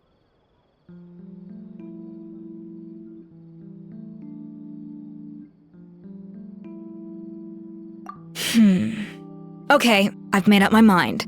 I'm gonna get to the bottom of why Savannah failed. And come tomorrow, I'll give her the scolding of her life, pointing out all the mistakes she's made along the way. Then she'll finally see the error of her ways.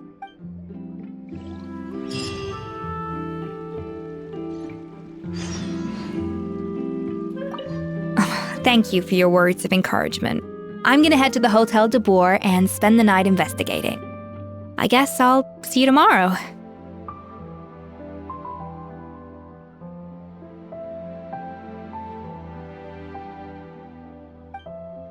Genius? Calling someone a genius is just another way of saying I'm too lazy to figure out how I need to improve. It's a defeatist attitude and I won't stand for it.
Why are we here so early? Our meeting with Vanigem isn't for a while.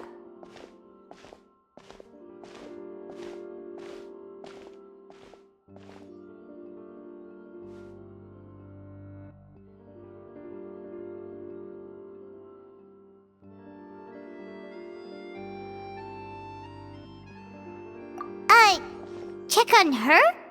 Why? What happened?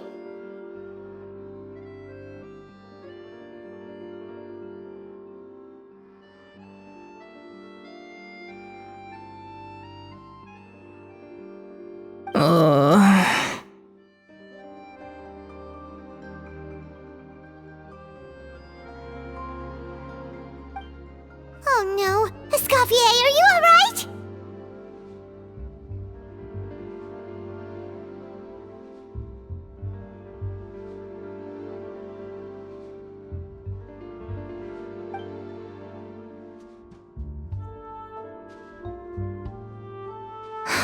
I'm fine. Just need to get some more coffee in me. Huh? What happened to my coffee?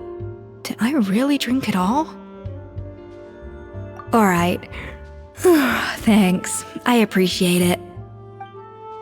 Well, there's cooking facilities here. Or we could just grab a cup of coffee from Cafe Lutece, but either way, hurry! Coffee. Need coffee.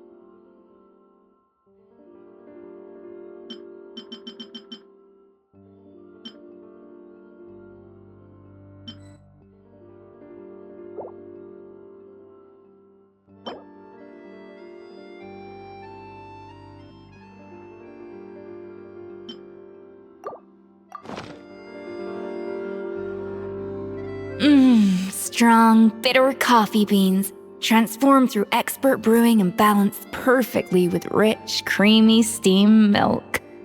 Wonderful. I feel much better now. Thank you so much, Traveler and Paimon. Glad to hear it, but make sure to catch up in your sleep when you get the chance. I think I figured out where the problem lies. Honestly, it's ridiculous. I don't know whether to laugh or cry.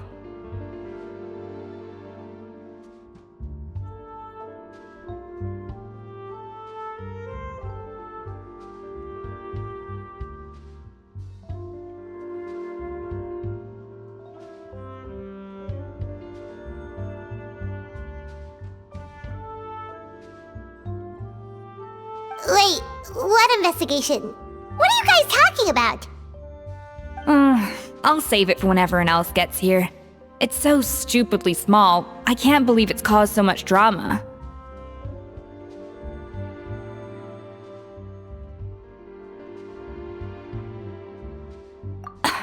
Yes, except my failures were stepping stones to success.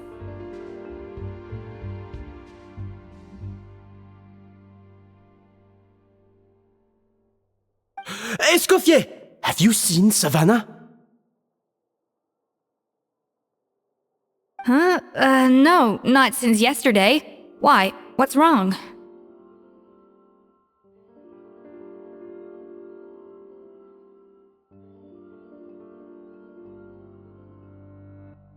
After seeing her home yesterday, we were all a little concerned about how she was doing.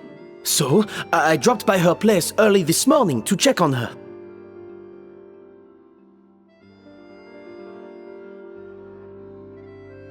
Only to find an empty house with the doors wide open. I left Alphonse and the others to keep watch at her home, while I checked the Hôtel de Bord. I'm worried something bad might have happened. If she's not here, then where could she be? Boss, Escoffier, bad news. Alphonse? You're supposed to be keeping watch at Savannah's house.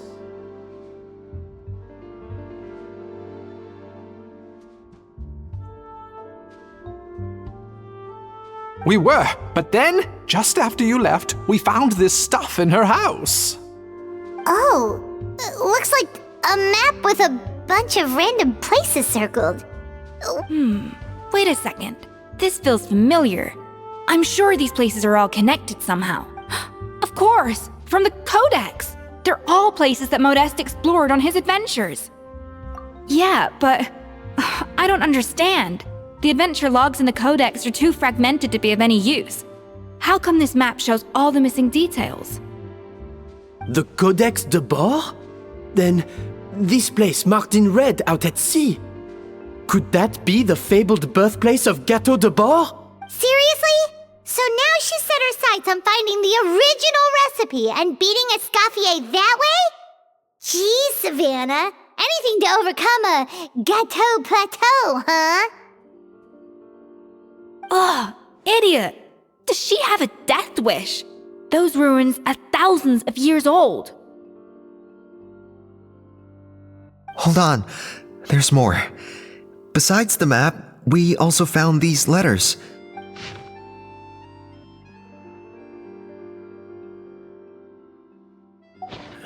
It was you. You let the Lumaline through, didn't you? It sounds like a threat letter. Does this mean that Savannah was responsible for the safety incident? And not Monica after all? Retrieve the codex by any means necessary. So the cooking contest and the cheating. Someone else was behind her pulling the strings?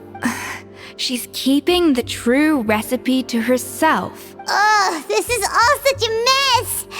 Paimon needs a second to process this. First, we thought that Savannah forced Monica to cheat in the cooking contest. But now, it turns out that someone else forced Savannah to force Monica to cheat?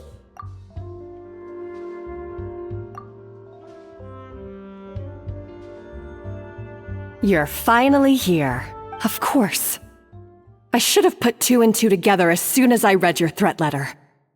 The food safety incident, the demand for a cooking contest, the instruction to blackmail Monica, even the suggestion that Escoffier was keeping secrets from me. It was all part of your grand plan, wasn't it, Monica?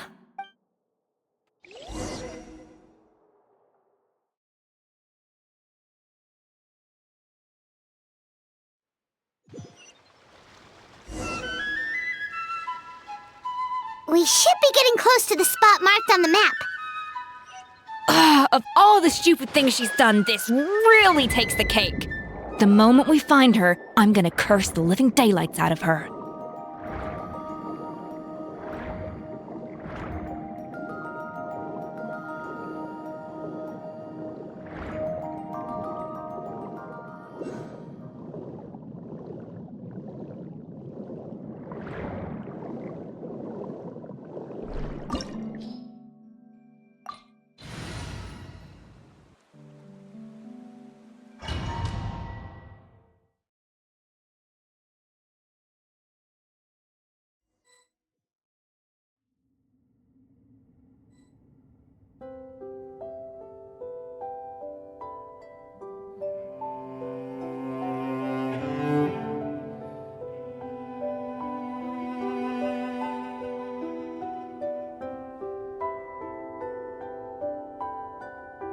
Even the most unassuming ingredients can produce astounding flavor. But unlocking that potential takes a keen sense of smell, a refined palate, and an open mind.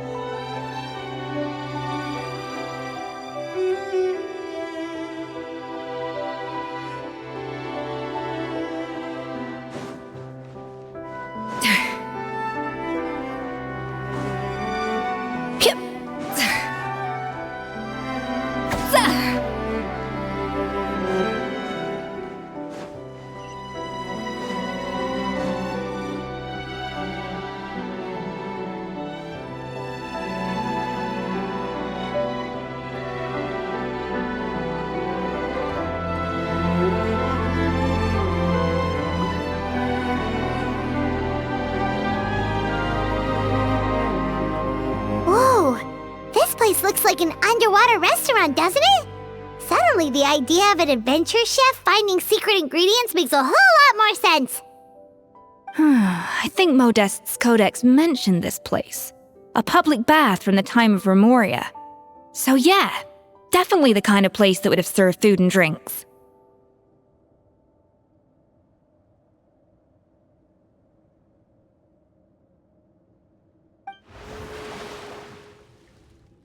Huh? Some blubber beasts have come to join the party? How did they get here?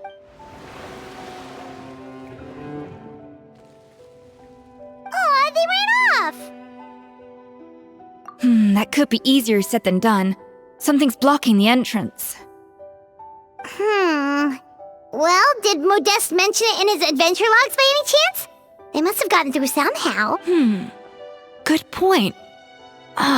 Yes, that's right. It's coming back to me now. We prepared a banquet for our shy little guests, and as the food flowed away on the current, they broke into a joyous chorus, and the path opened to us. We have to feed the blubber beasts? With what? There's nothing here besides rocks, romaritime flowers, and lumitoile. See, this is why you should always bring snacks. You never know when you're gonna need them. Now we have to head all the way back to shore and grab some. There is no time for that. Romaritime flowers and lumitoile will have to do. They may not look appetizing to us, but who knows? They could be blubber beast delicacies. Wait, we're seriously gonna try this?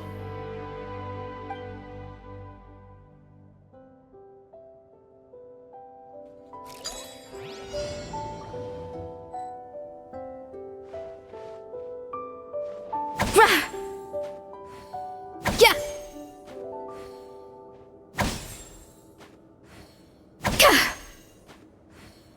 A dash of frosting.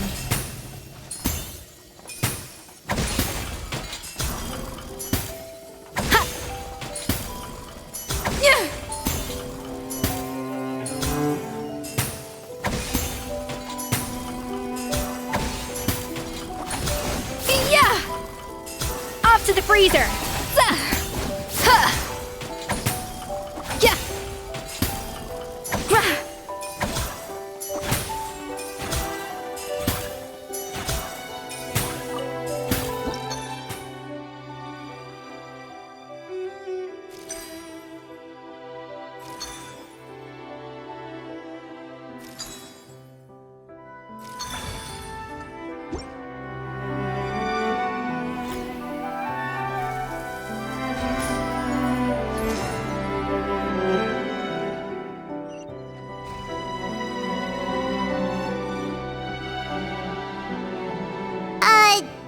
Beasts or not, are we sure this stuff is edible?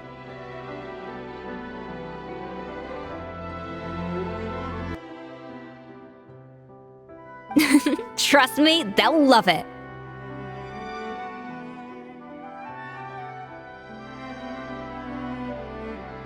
Oh, good question. If we try to put them in the pool, we'll probably just scare them off again, and who knows how long they'll be gone. Yes, we can't afford to wait for them to double back. What was it that Modeste said again? Something about the food flowing away on the current.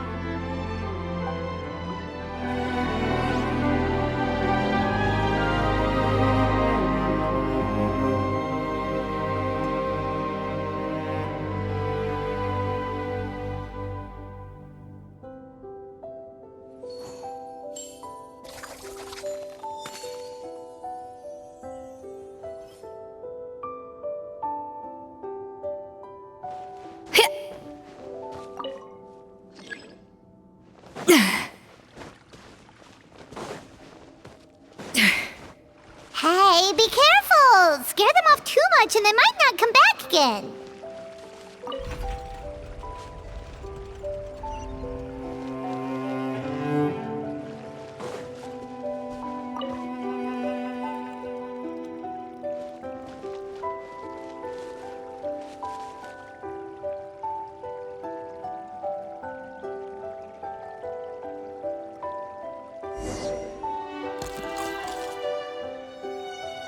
Wow, it's really singing! It must taste better than Paimon thought!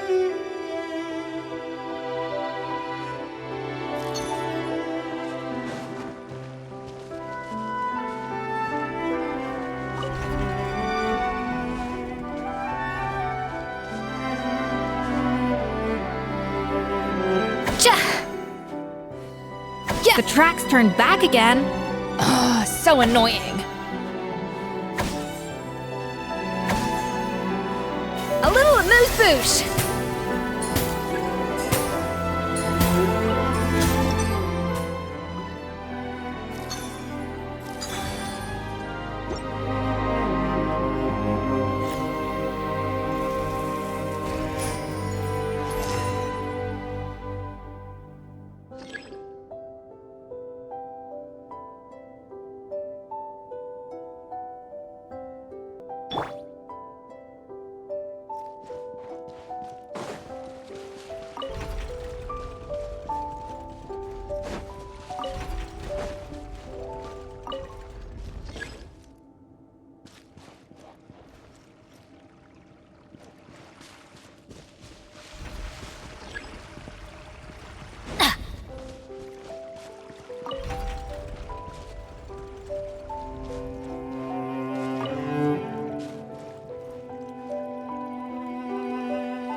again.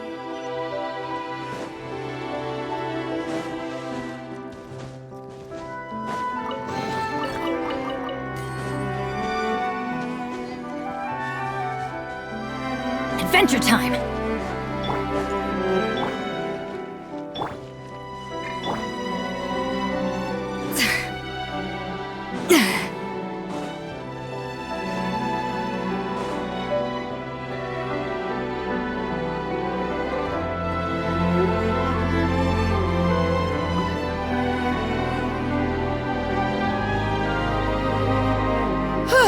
Hey, give me your water. Here. I said your water, the one you just drank out of? Sure.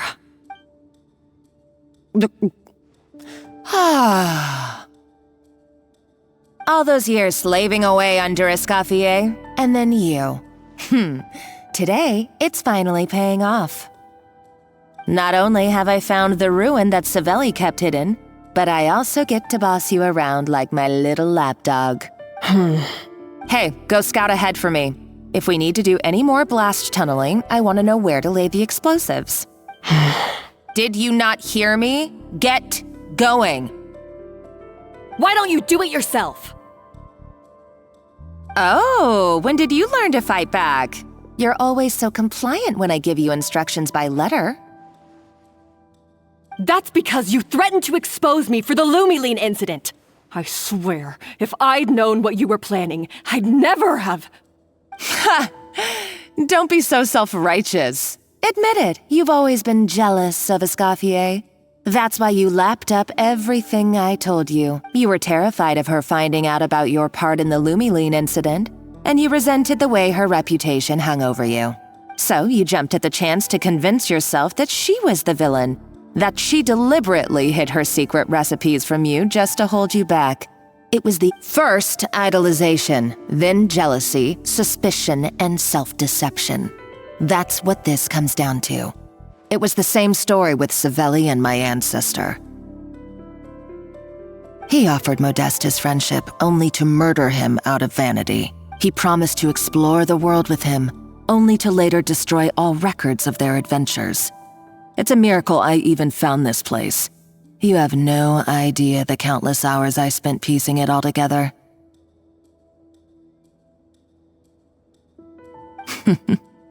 So you see, you're no better than Savelli. If you can't beat him, betray him, right? I am no Savelli, nor will I ever be. Oh, put a lid on it. You really think you can absolve yourself of your vindictive and jealous behavior now? Just because you finally realize that Escoffier never kept any secrets from you?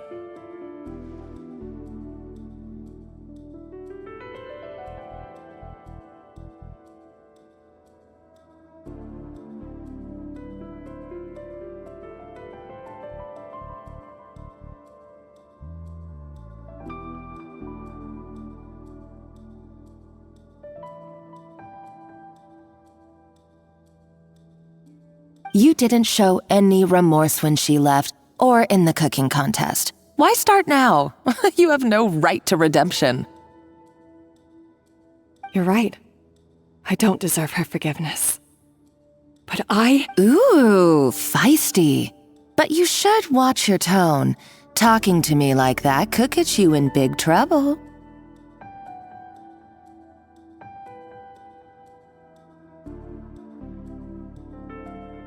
I somehow doubt that, since I poisoned both our water bottles. What? Ever since I learned the truth, I've been biding my time, waiting for this moment. You've played me like a fiddle for so long, and now this is payback!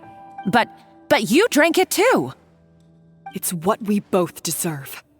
This is the price we must pay for betraying Escoffier. You'll die here with me, Monica! You.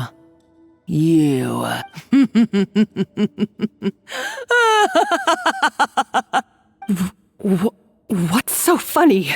Oh, you're too much. I thought I'd play along for a bit just to amuse myself. You gave a very rousing performance.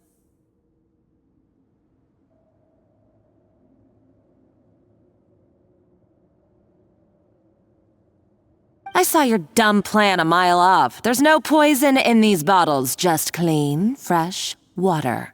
No. Revenge is a dish best served cold, you know. Did you really think your half-baked plot would fool me? You're a lousy chef, and you make a lousy villain, too. A complete waste of space.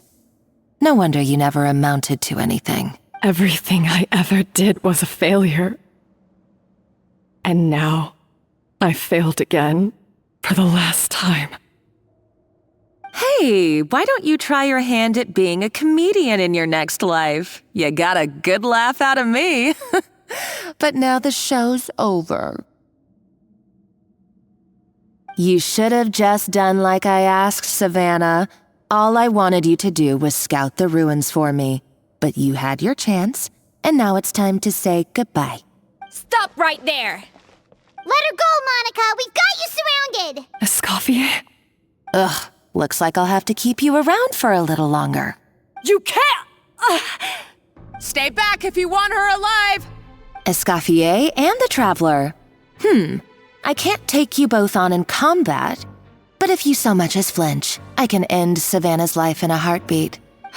Monica, what are you hoping to achieve by this? You're... A recipe! You chefs are all blinded by your myopic focus on kitchen affairs. Well, some of us actually have bigger fish to fry. Modeste had a secret. The truth behind his so-called genius, the je ne sais quoi factor in his Gâteau de Bourg, and it's right here in these ruins.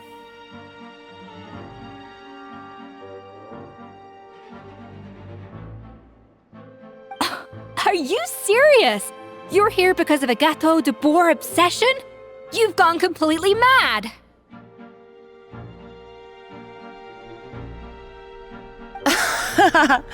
I couldn't care less about the cake itself.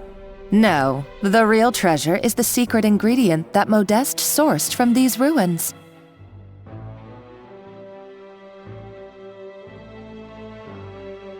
He and Savelli were fools.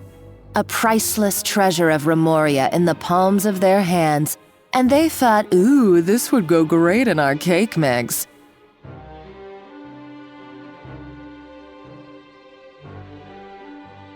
We're talking about a powerful stimulant that also sharpens the senses. That's no cooking ingredient. It's a groundbreaking drug. That's right, I've done my research. It was a drug that Remoria developed for their war machine. I could make a killing by selling it to the treasure hoarders or the Fatui. Will you listen to yourself? You're completely delusional!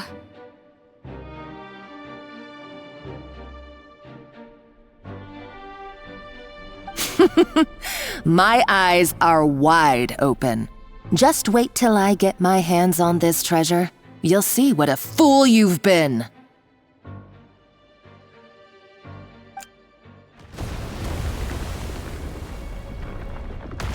Wait, what's that sound?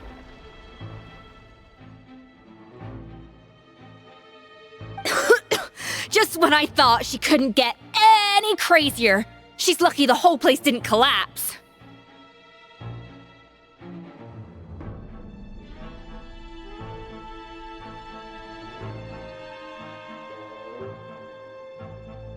Uh-oh! Savannah's gone too! Monica must have taken her. Oh, what a coward.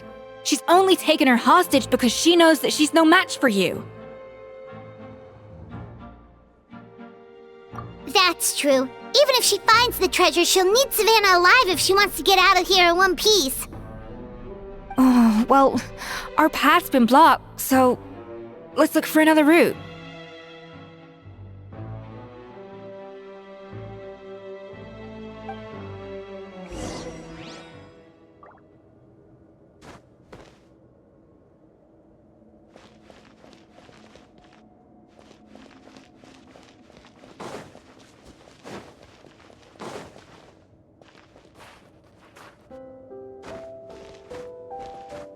The water looks pretty deep here. Maybe it leads somewhere.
They were probably awakened by the explosion just now. Alright, Knife Skills 101. Time for some rough chopping. Hear the echoes of the valley! Light it up! Pyroclastic Surge!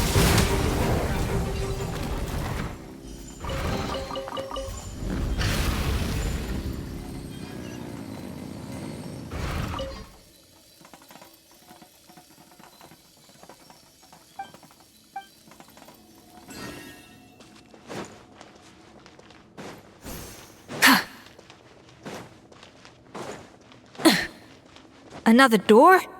Guess we need to prepare another feast for our guests.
It seems to really like the texture of Rome Maritime flowers.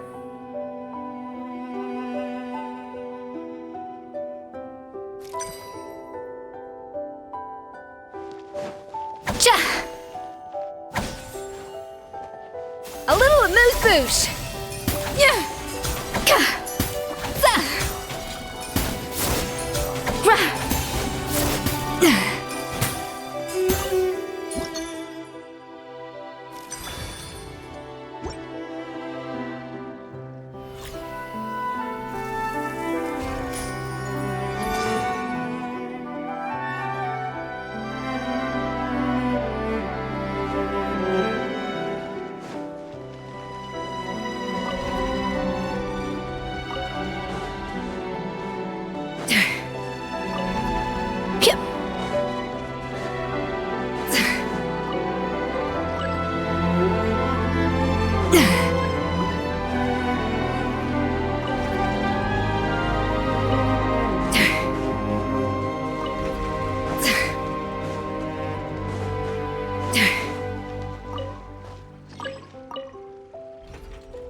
Light of the blazing sun!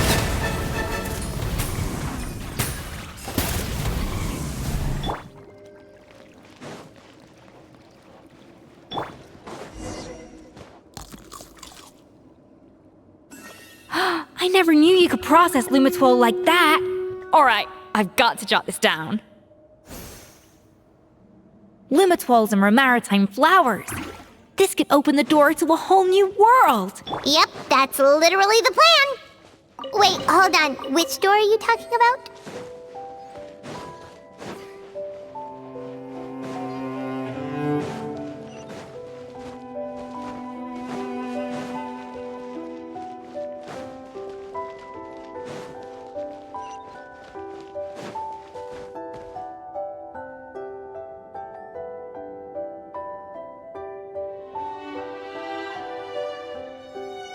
That's strange. These don't look Romorian to me. More like last century Fontaine. Adventurers from last century Fontaine, huh? Oh, Modeste and Savelli, do you think they camped here? By the looks of it, this was a one-person camp. They adventured together, but maybe one of them came back alone at a later date. You really think so? Trust our adventurers' instincts. We're pros at this stuff, just like you're a pro in the kitchen. Okay, well, the Traveler has more adventuring experience overall, but Paimon's definitely a pro rummager from all those treasure chests. Darn it, Paimon was just about to show off her rummaging skills. Huh, no kidding. Are all adventurers so obsessed with journaling? I mean, I guess I take a lot of notes when I'm cooking as well, but I thought that was just me. Anyway, let's find out who was here. It's been years since I've last visited these ruins. It's exactly the way I remember it. This place probably hasn't changed in millennia. Sadly, up above, on dry land, everything has changed. The treasure of Remoria. That's what we used to call it. Modeste was right about its potential. It turned Gâteau de Bourg into a national sensation. Our limited stock of the substance meant that the gâteau could only be produced on a small scale. But this only drove up the popularity all the more. Modeste was right about that too. He predicted all of it.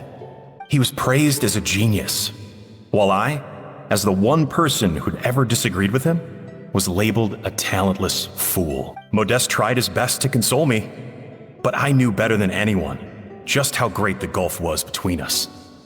Our conversations grew scarce, and we saw less and less of each other. I didn't fight it. He had new friends and a career of his own.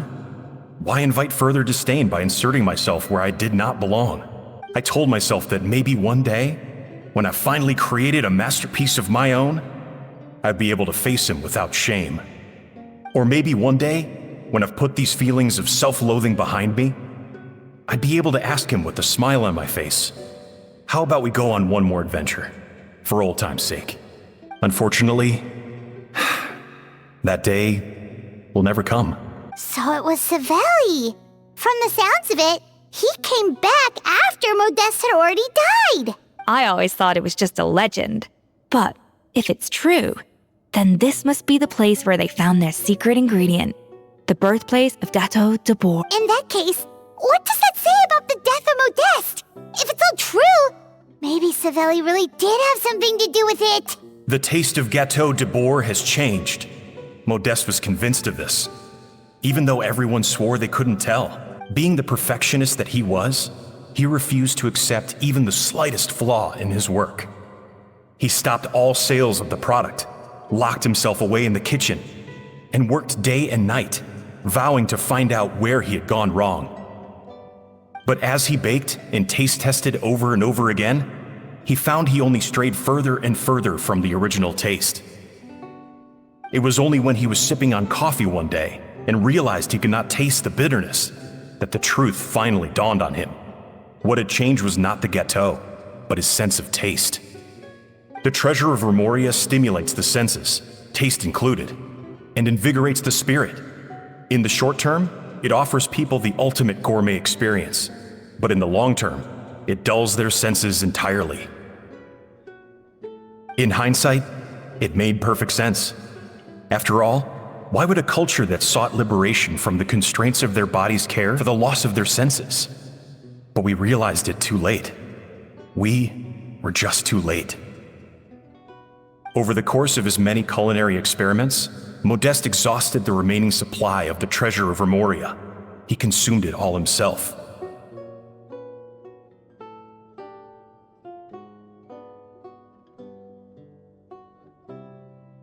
The finest culinary talent of his generation now faced a future in which he would never be able to taste anything ever again. Finally, in despair, he took his own life. And because we had become estranged, I could not be there to stop him, to offer some words of comfort, or even to say goodbye. Yet despite everything, he sent me his final letter. The treasure of Remoria? Guess Monica was really onto something. It really was a kind of drug. So, Modeste chose to end his own life. Then, why all the rumors that Savelli murdered him? Also, neither the Codex nor any other contemporary records make any mention of the treasure of Remoria. It's almost as if someone deliberately erased it from history. Modeste told me everything in his final letter.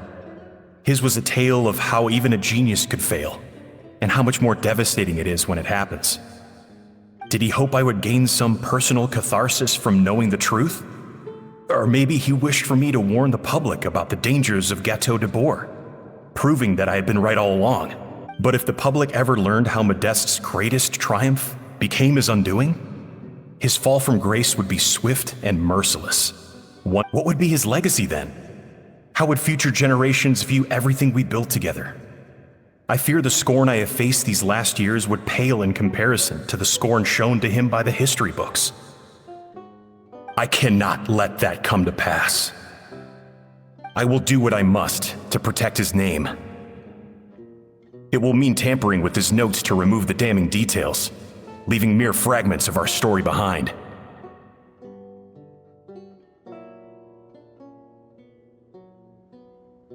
It may lead his family to suspect me of having a hand in his demise. But if that's the price of destroying all evidence of my crimes, then so be it. I would rather the world believe a tale of genius and jealousy than see his reputation in tatters. The final loose end is the evidence here, at the bottom of the sea. Huh? What's wrong? Didn't we say Savannah should be safe for now? So we thought, but if Monica finds out what happened to the treasure, there's no telling what she might do.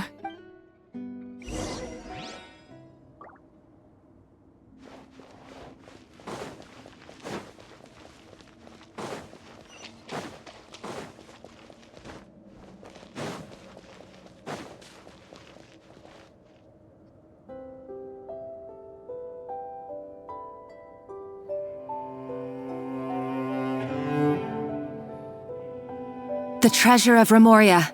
I have found you at last. Savelli, you tried your best to bury the truth, but you underestimated the children of Modeste.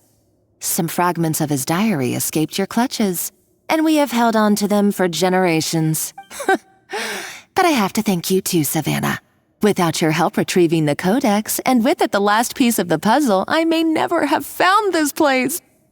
But now, finally, the secret to Remoria's military might is within my grasp. The treasure of Remoria is mine! Oh, it's empty. It's empty? Monica? Oh, we were seconds too late. Escoffier? What's the deal with that jar? Savelli's final act! He wanted to conceal the secret of the treasure forevermore and make sure it would never harm anyone again. So he came here after his friend's death and destroyed every last shred that remained. This can't be happening. All the years I spent piecing together the truth, all my painstaking planning, all that for an empty jar? Monica, don't do anything stupid. This ruin is more dangerous than you realize. Oh, shut your pie hole!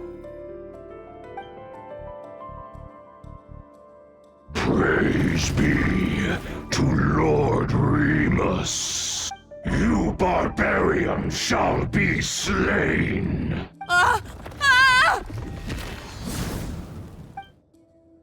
She's a nutcase! A liability to herself and everyone else! Well, now it's up to us to clean up the mess she's made. Take these golems out!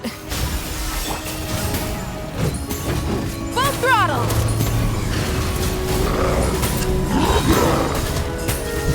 Incinerate!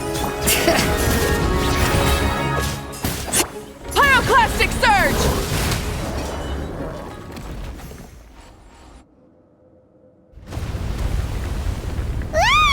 Why is this place still shaking? Either way, it's all her fault. Enough chit-chat. Let's get out of here, Traveler Escoffier, come on! Okay, I'm coming. Oh, no you don't. If I can't get what I want, neither will any of you. I've got nothing to show for my life's work so far. But if I can take another so-called genius down with me in my final moment, then it was all worth it. You're a psycho!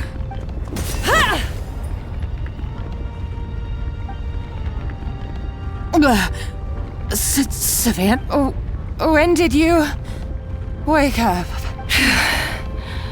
I may be a lousy chef, but it looks like I'm not a complete waste of space. Traveler? Okay, let's go!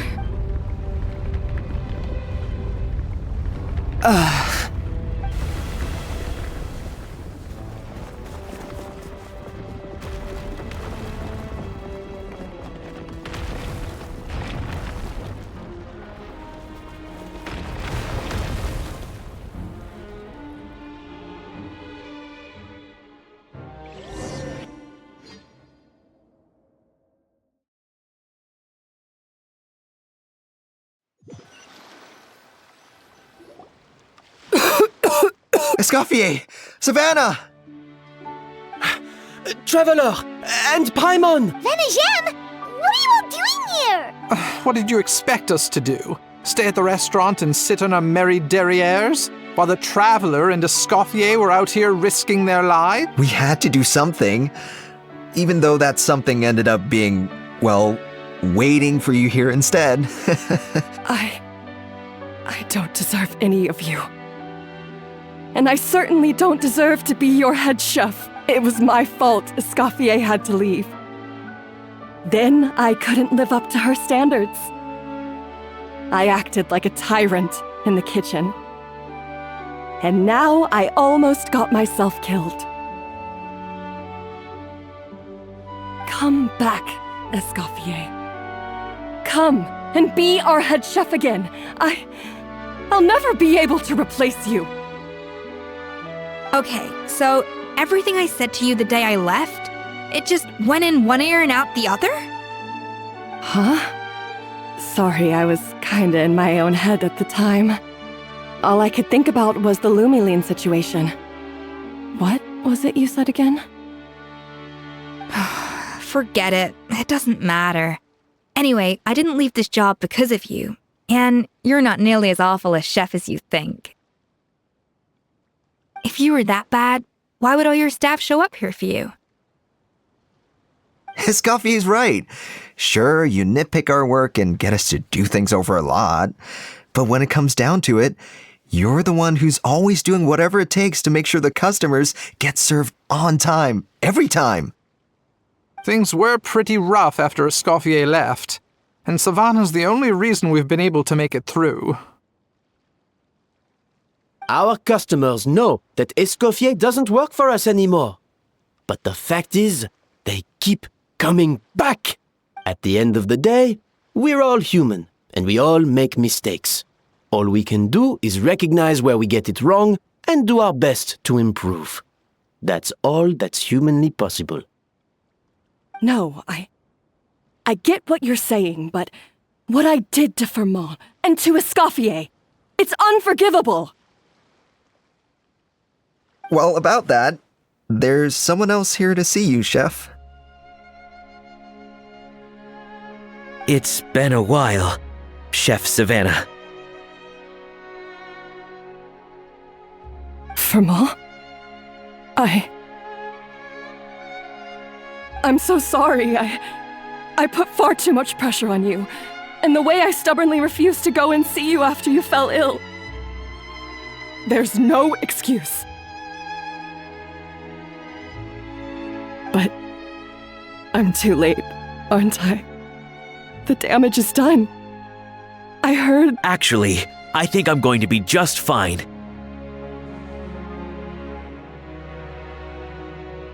Huh? We thought Firmin's problem was purely psychological in nature. But after the threat letter came to light, it got Firmin thinking. And then he remembered the tea that Monica used to give him every night. And as it turns out, she was lacing it with Lumaline the whole time. No way! Doesn't that cause nerve damage?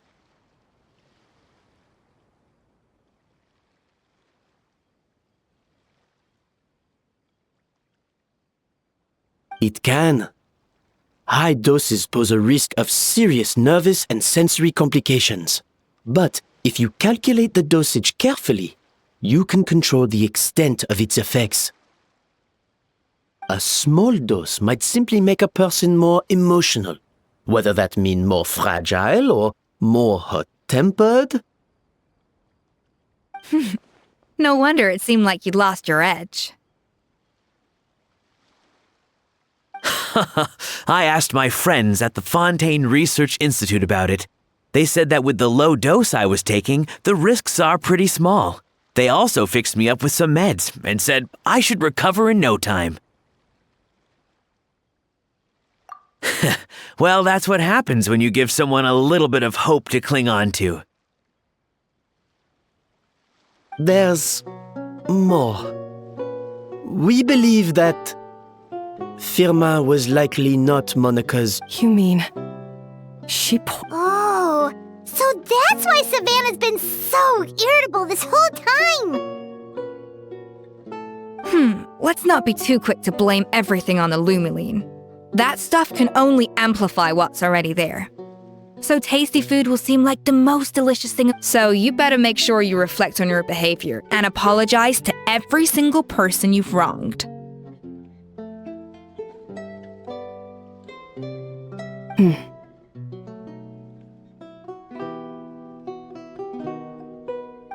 I will.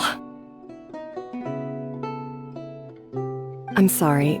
There's still one question that's really bugging me. Why is it that no matter what I do, my Gâteau de Bourg never tastes the same as yours? Is it just... I mean, is it because you're a genius and I'm not?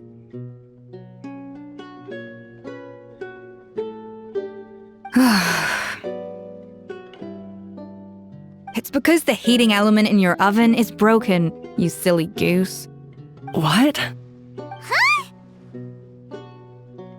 I felt like something was off during the cooking contest. Once I got around to checking all the equipment, I noticed it right away. There was a half-degree discrepancy between the temperature setting and the actual temperature. All the ovens in the whole kitchen had the same problem, which confused me at the time, but by this point, it's pretty obvious that Monica must have tampered with them. I would have figured it out the day of the bake-off, since the issue affected both our teams. But of course, Monica sabotaged mine so that could never happen. No.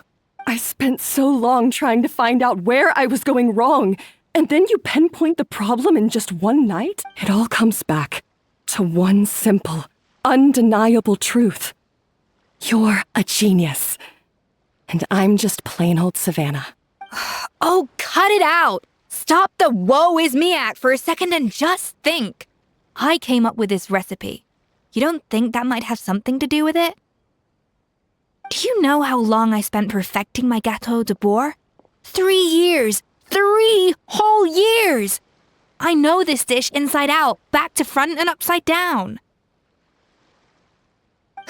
And you've been head chef now for what, 6 months? If that, a couple hundred failed attempts, and you're gonna throw in the kitchen towel and declare you'll never be successful because you're not a genius.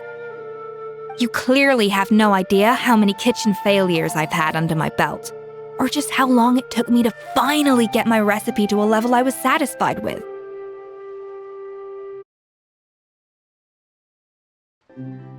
Genius or not, everyone makes mistakes.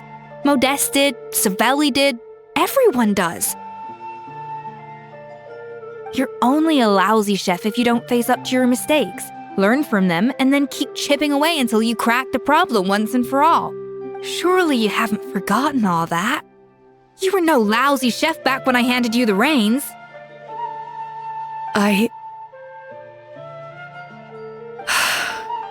I haven't forgotten. And I'll make sure I never do. That's our head chef. Haha! Sounds like we won't need another changing of the guard in the Hotel de Bord kitchen anytime soon. Huzzah! Aw, what a perfect ending to a crazy journey. Look how happy everyone is. So you got your mojo back now? Yeah. Thanks to you, Escoffier. In fact, no. Thanks to all of you. Aw, friends again. So nice to see them finally settle their beef. Good. So now that's out of the way. It's time for payback. You cheated in our last bake-off, and I demand a rematch right now. But that was mostly Monica's fault, wasn't it? Right. And also, does it have to be right now? Savannah's only just got her mojo back, and you barely escaped from a death trap. No excuses. This is a cooking contest between two top chefs, and nothing will stand in its way. So grab your spatula and get ready, because this rematch is happening today. Right now, this instant. Hey, so, this whole time you were salty about losing?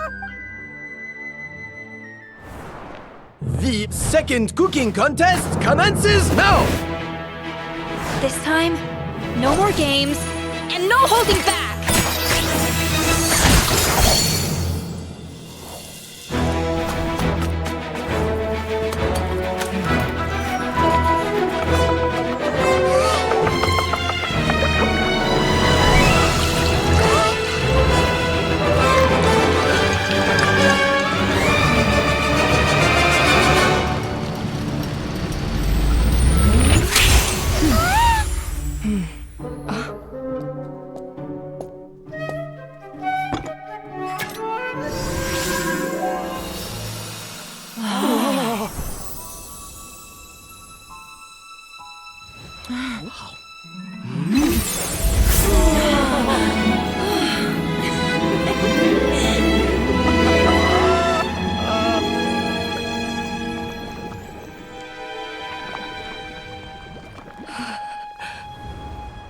I feel like I don't have the right to be here. Hey, what are you so afraid of? You can't unbake it now. And if you don't serve it, then good or bad, you'll never find out how to improve. If you're too scared to fail, you'll never know what real success tastes like. So? Embrace your failure. Taste it. Digest it. That's the way to success. I don't know. Sounds like it's easier said than done.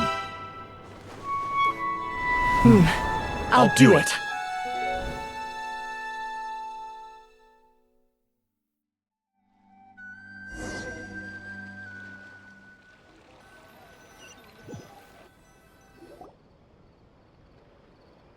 The results are in!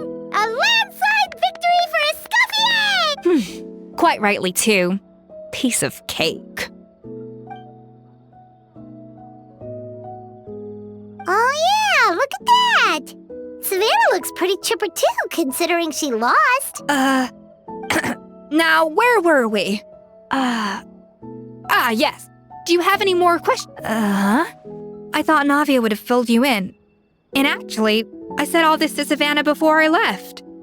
Although, as we saw, I don't think any of it sank in. I had 2 reasons for leaving. One was the food safety incident, of course, but the other was that the Hotel de Boer had reached a point where it didn't need me anymore. So I decided to step down and look for new opportunities to improve myself. Improve how? Well, a while back, I got to know a fellow chef from Liyue, and in her, I saw so many new possibilities.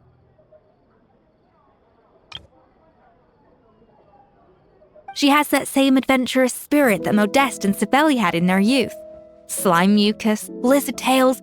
With her, nothing's off the table. There's a whole world of new flavors out there waiting to be explored, hiding away in ingredients we overlook. Case in point, remember those Romaritime flowers down in the ruins?